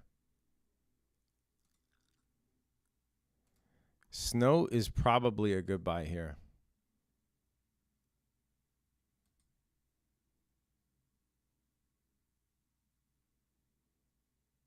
What is your opinion on copy mirror trading? I don't know what you mean. You mean like buying multiple accounts and copying? Or what?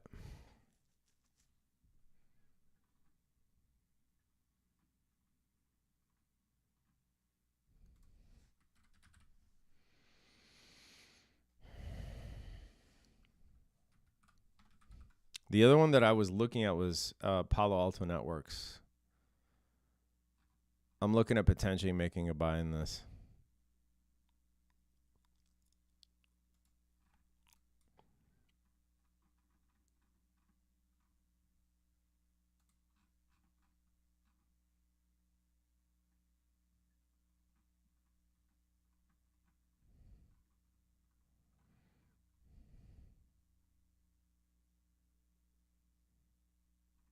Meaning a skilled trader doing the trades and having your account linked to their trades.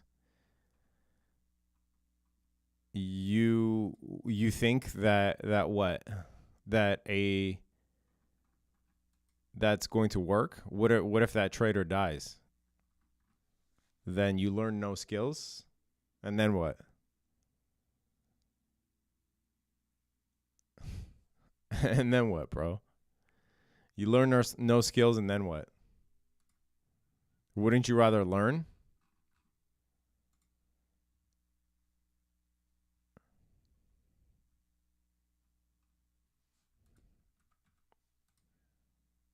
Zscaler? I'm not buying Zscaler, bro.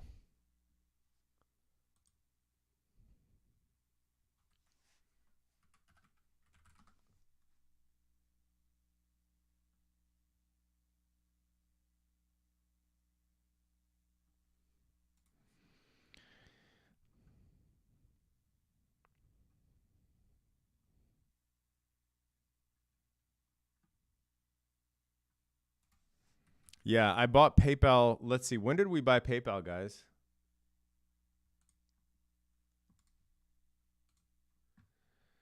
When did we buy PayPal?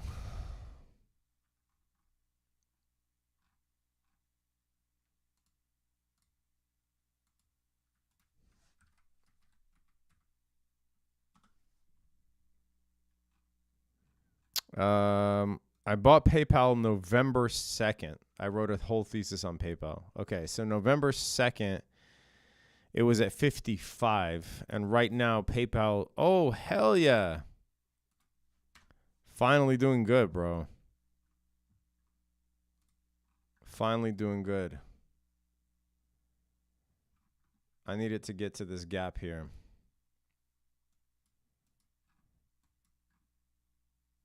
Nice. I'm going to sit on that one. The one that pissed me off is Celsius, man. I bought Celsius at 49. Obviously went up to 100, which is awesome, but I did sell calls on my shares.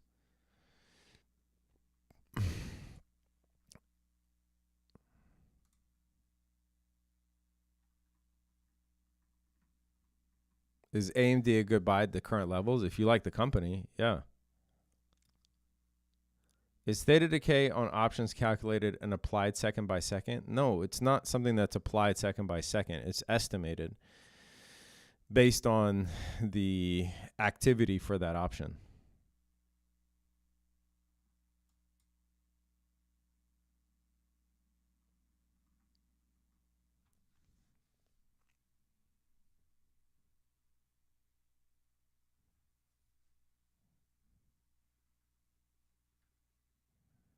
Is Dodge going to hit 18 today?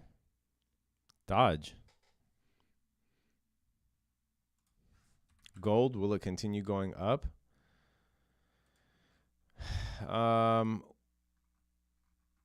With regards to if you look at rates, today rates tanked, right? So the 10 years down 0.56, which means that the dollar's down. So that's why gold is actually ripping here. Is it going to keep ripping? I don't know.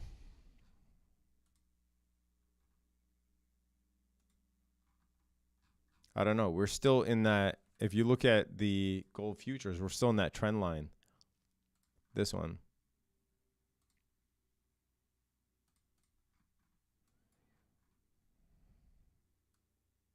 So I don't really have a good handle here. I would have to do some more analysis on the dollar, considering the news that just occurred. But yeah, if the dollar continues to go up, no, I think that gold will still have trouble up here. It really depends on the dollar. What is your DCA on Tesla? In the 160s. I recently bought Tesla again.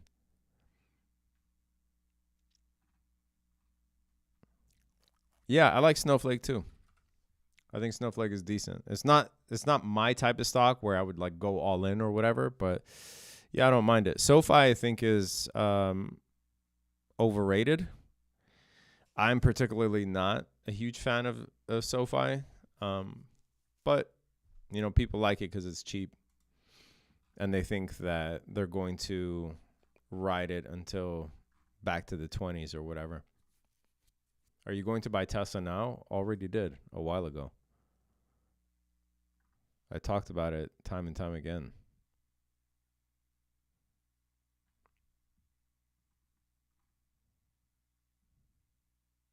So when you pass the funded account challenge, do you get the actual account right away? Yes. You get the actual account right away, and then you trade it up, and whatever money you make, you get to keep.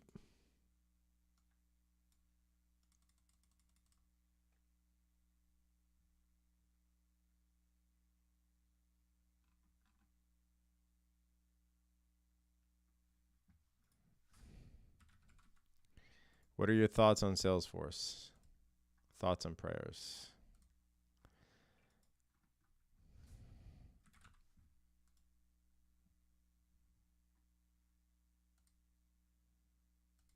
Man, AMD is the only stock that's really down today. I want to check the volume on this. AMD might be a good buy here.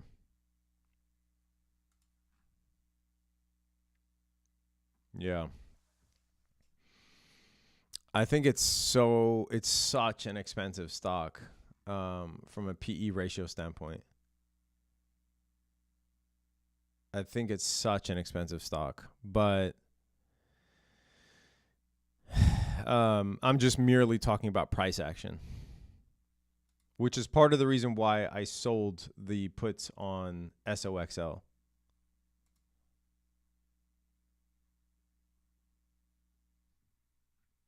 Oh, shit. I didn't even notice. We had 1,500 people watching on Twitter. That is dope.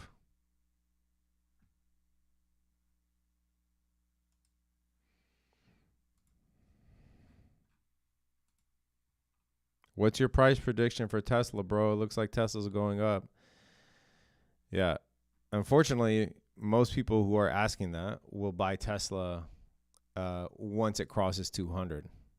Like I said, time and time again, buy shit when nobody wants it.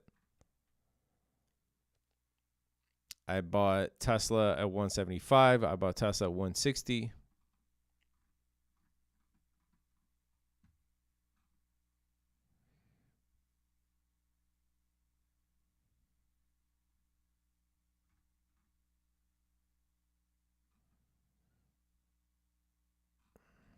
Could the markets reverse in a day or two? If by reverse you mean tank, probably not. If by reverse you mean give up today's gains, yeah, of course that can happen. Of course that can happen. Like, if, you know, this, like I said, today could be the false move. Tomorrow we could certainly be red. But we've really been trading in this range since the beginning of February. We've been trading in this range. So nothing really would surprise me here. You know, whether we are green or red the next days, you know, until we get out of this range convincingly, I don't really have a strong opinion here. But this is why, for me, if you go back and watch my video from a couple days ago, I was saying that I really like Tesla, Apple, Bitcoin miners, and then you guys know that I've been talking about IWM forever. Those are the ones that, if the market continues bullish, those are the ones that have upside, right? Like I was getting questions that, you know, what if the market tanks? Won't IWM tank too? What if the market tanks? Won't Tesla tank too? Yes. But there's a difference between buying something here, like the S&P, and then the market tanks, versus buying something that's already down, that has way more upside, and then the market drops, right? So for me, I'm just talking about asymmetrical bets, and there isn't a thesis for me to be buying NASDAQ or S&P 500 up here. I own those, and I own a lot of those, but I'm not going to be establishing new positions up here. But I sent out my Russell 2000. Again, guys, if you feel like you're missing out on all these plays and you would like to be early on all this stuff, make sure you join below, because I have no problem buying the fear. I have no problem doing analysis on things that people aren't looking at right now.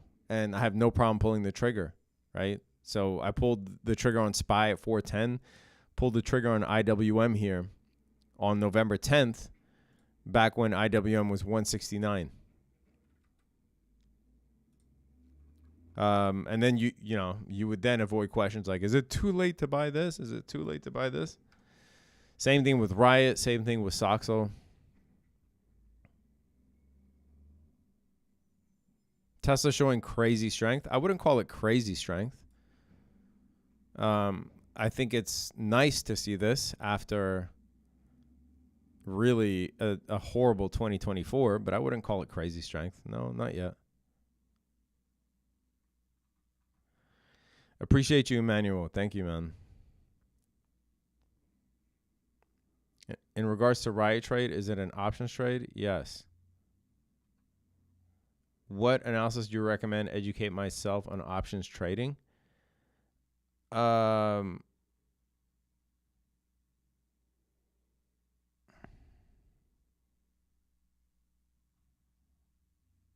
You can get the options course on its own.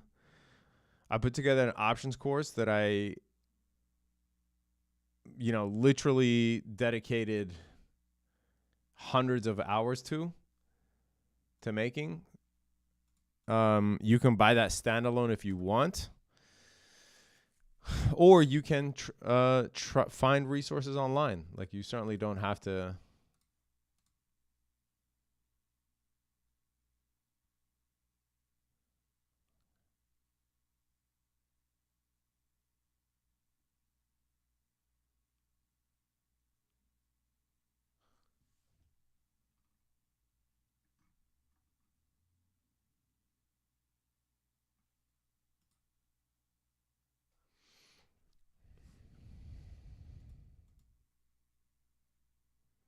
You certainly don't have to pay for anything.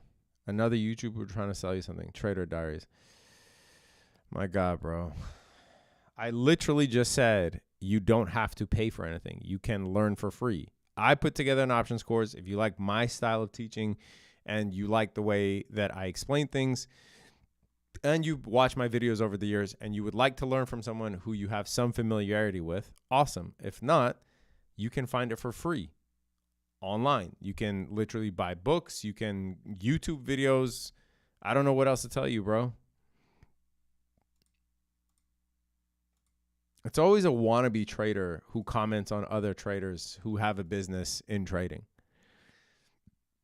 because they're jealous and they're likely trying to do the same thing, but they're unsuccessful. I just said you do not have to buy the course. You can learn for free. Some people like to learn from certain people. And if you do, there's an option for you. If not, I'm always on here for, doing lives for free anyway. And releasing content, releasing videos.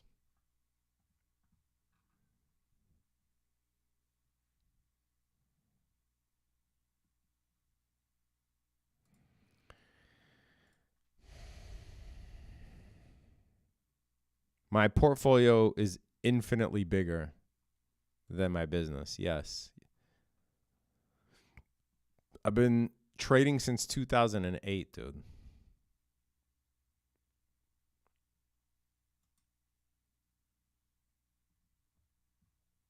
Where is the... there it is.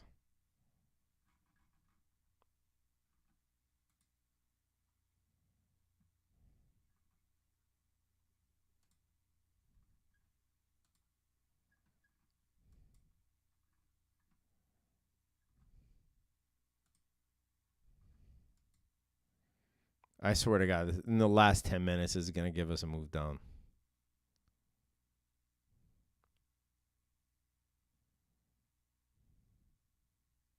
Can you talk a little more about AMD, please? Just ramble? You just want me to ramble about AMD?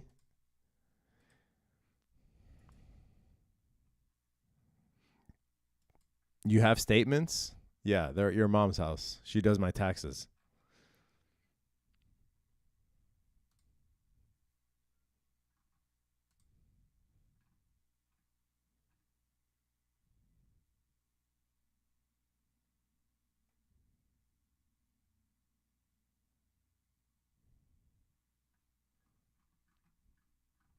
I bet you this idiot Trader Diaries, I bet you this idiot has a YouTube channel that he cannot grow. You know why? Because I can smell when someone is a hater.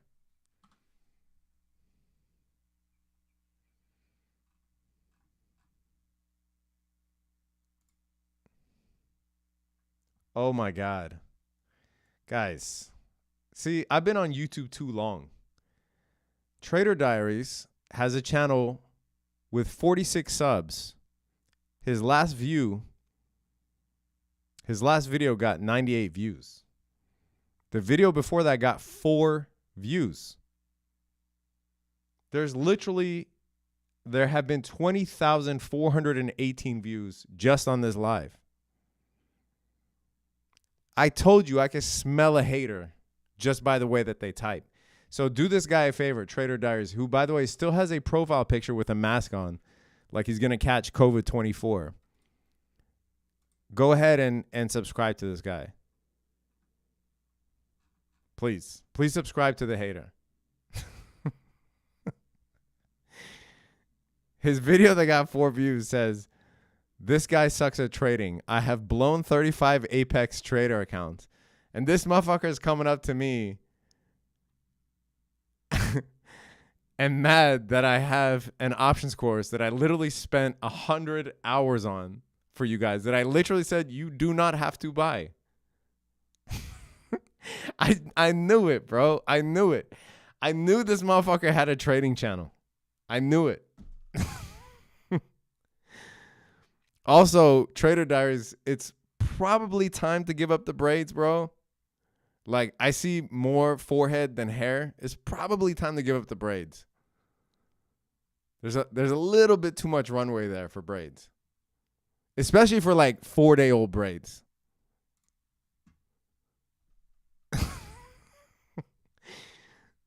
Come on, bro.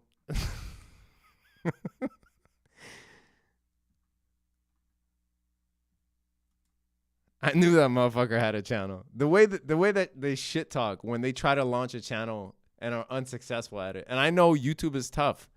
YouTube is very, very hard, man. Like, in the early days, I would pull my hair out trying to figure it out, right? So I can hear the frustration in that fool's voice.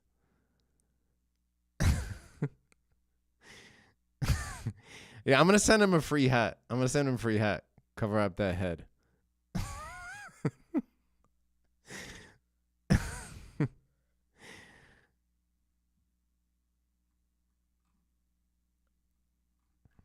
Fucking Trader Diaries.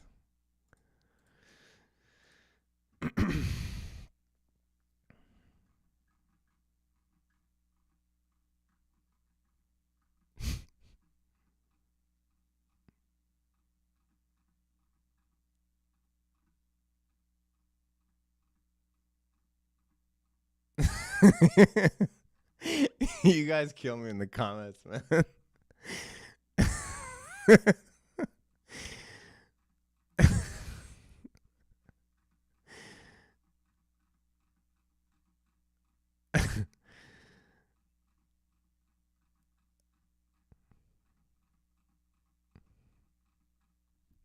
Man. All right. What platform on Top Step do you recommend? Arez says, I personally like Tradeovate because it integrates seamlessly with TradingView, right? So when you watch my trading videos and you see me execute on TradingView, it's because I'm using Tradeovate. So you can use an array of them. I think Top Step does support NinjaTrader too.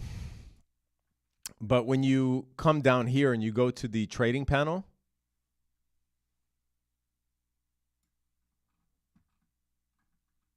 you can see what brokers integrate with TradingView. I use Tradeovate.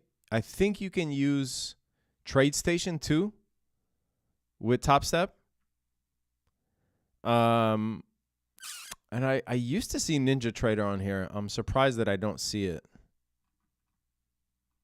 But I personally use Tradeovate, and I think it's the easiest one. And then you can link it to your TradingView, and then you can execute trades from TradingView.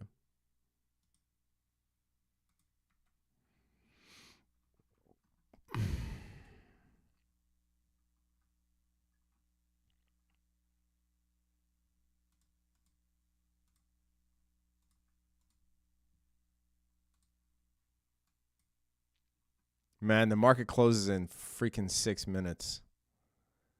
And I did not take a trade.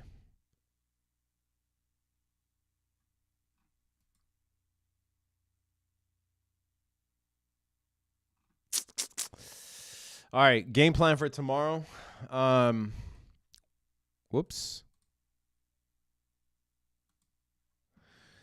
Game plan for tomorrow. This is what I'm looking at on ES. We actually made all-time highs today on ES. So looking to see if we over in the overnight session, if we see a retracement back down below, right? If in the overnight session we receive a retracement back down below, then I will not likely. If we see a retracement back down and then a pullback to that level, right? Then at that point, you can potentially justify shorts, but I'm not going to say that early. It really depends on how the price action plays out. But for me, an optimal trade tomorrow would be a retracement below that level and a retracement of that level. Otherwise, if it just continues to go to keep higher up, it's going to be hard to trade ES. I really hate trading things when they're at all-time levels. This is why I potentially would prefer NQ tomorrow, because NQ has not taken its all-time high. And there are quite a few levels up here that when you are trading on the intraday chart, you can anchor yourself to, right? Like you have this liquidity level, you have this huge fair value gap here on the 1 hour, right? You have this all-time high liquidity level. There's a little bit more to anchor yourself off of on NQ. In terms of the index that I like for the midterm, like I said, I like IWM the most until the Fed starts cutting rates, which right now earliest would be is June, but could be pushed out. So I like IWM the most. I already gave you my plays on Tesla, on Apple, on Riot. Google is long gone, but I gave you that one a couple weeks back too in a video, by the way. Told you that I was buying Google here, buying the overreaction of the woke AI. And then SOXL, and then bonds, right? I think bonds are going to be a very slow and steady pickup here. I don't think you're going to make money on bonds in the short term, but right now we are just accumulating bonds until the Fed cuts, because once the Fed cuts, you'll see rates go down and bonds go flying. So that is really all I'm interested in right now, and all of the asymmetrical bets that I see right now. If you want to follow along the challenge, if you want to follow along the small account challenge or the funded challenge, make sure you sign up using the link in the description below. If you want a funded account, you'll see the link at the top of the chat that will get you a Top Step account for up to 70% off.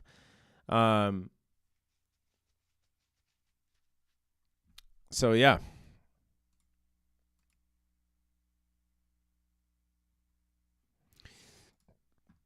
Hopefully that helps. Let me know if you said Trader Way. No, Tradeovate. I said Tradeovate. Yes, you can trade options in an IRA. For European as well, yes.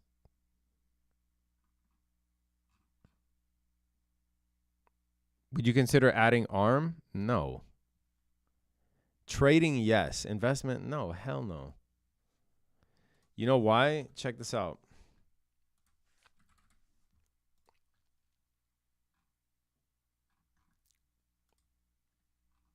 ARM is trading at a 1600 PE. There's no way I can add this to a portfolio.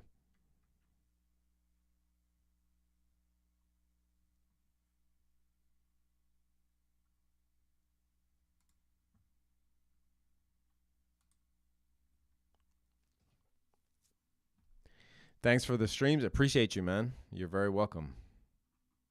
Rob Williams, have a great rest of your day. You too.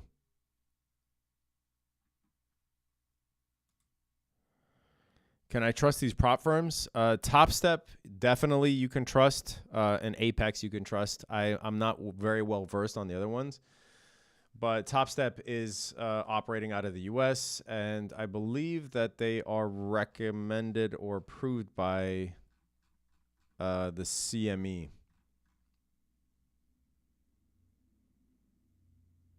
And they're actually in the same building as the Chicago Board of Trade, by the way. Top Step. But yeah. How do I get access to all your trades? Just click the link in the description and join the academy.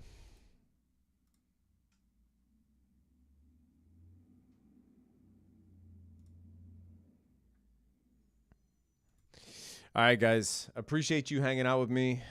We had 21,000 people view this stream, which is awesome. Thank you guys to whoever you donated to St. Jude's. Appreciate you.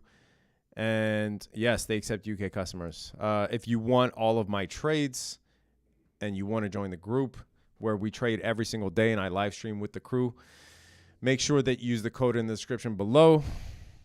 Subscribe to the channel. Hit that notification bell. Stay safe out there, traders. Peace.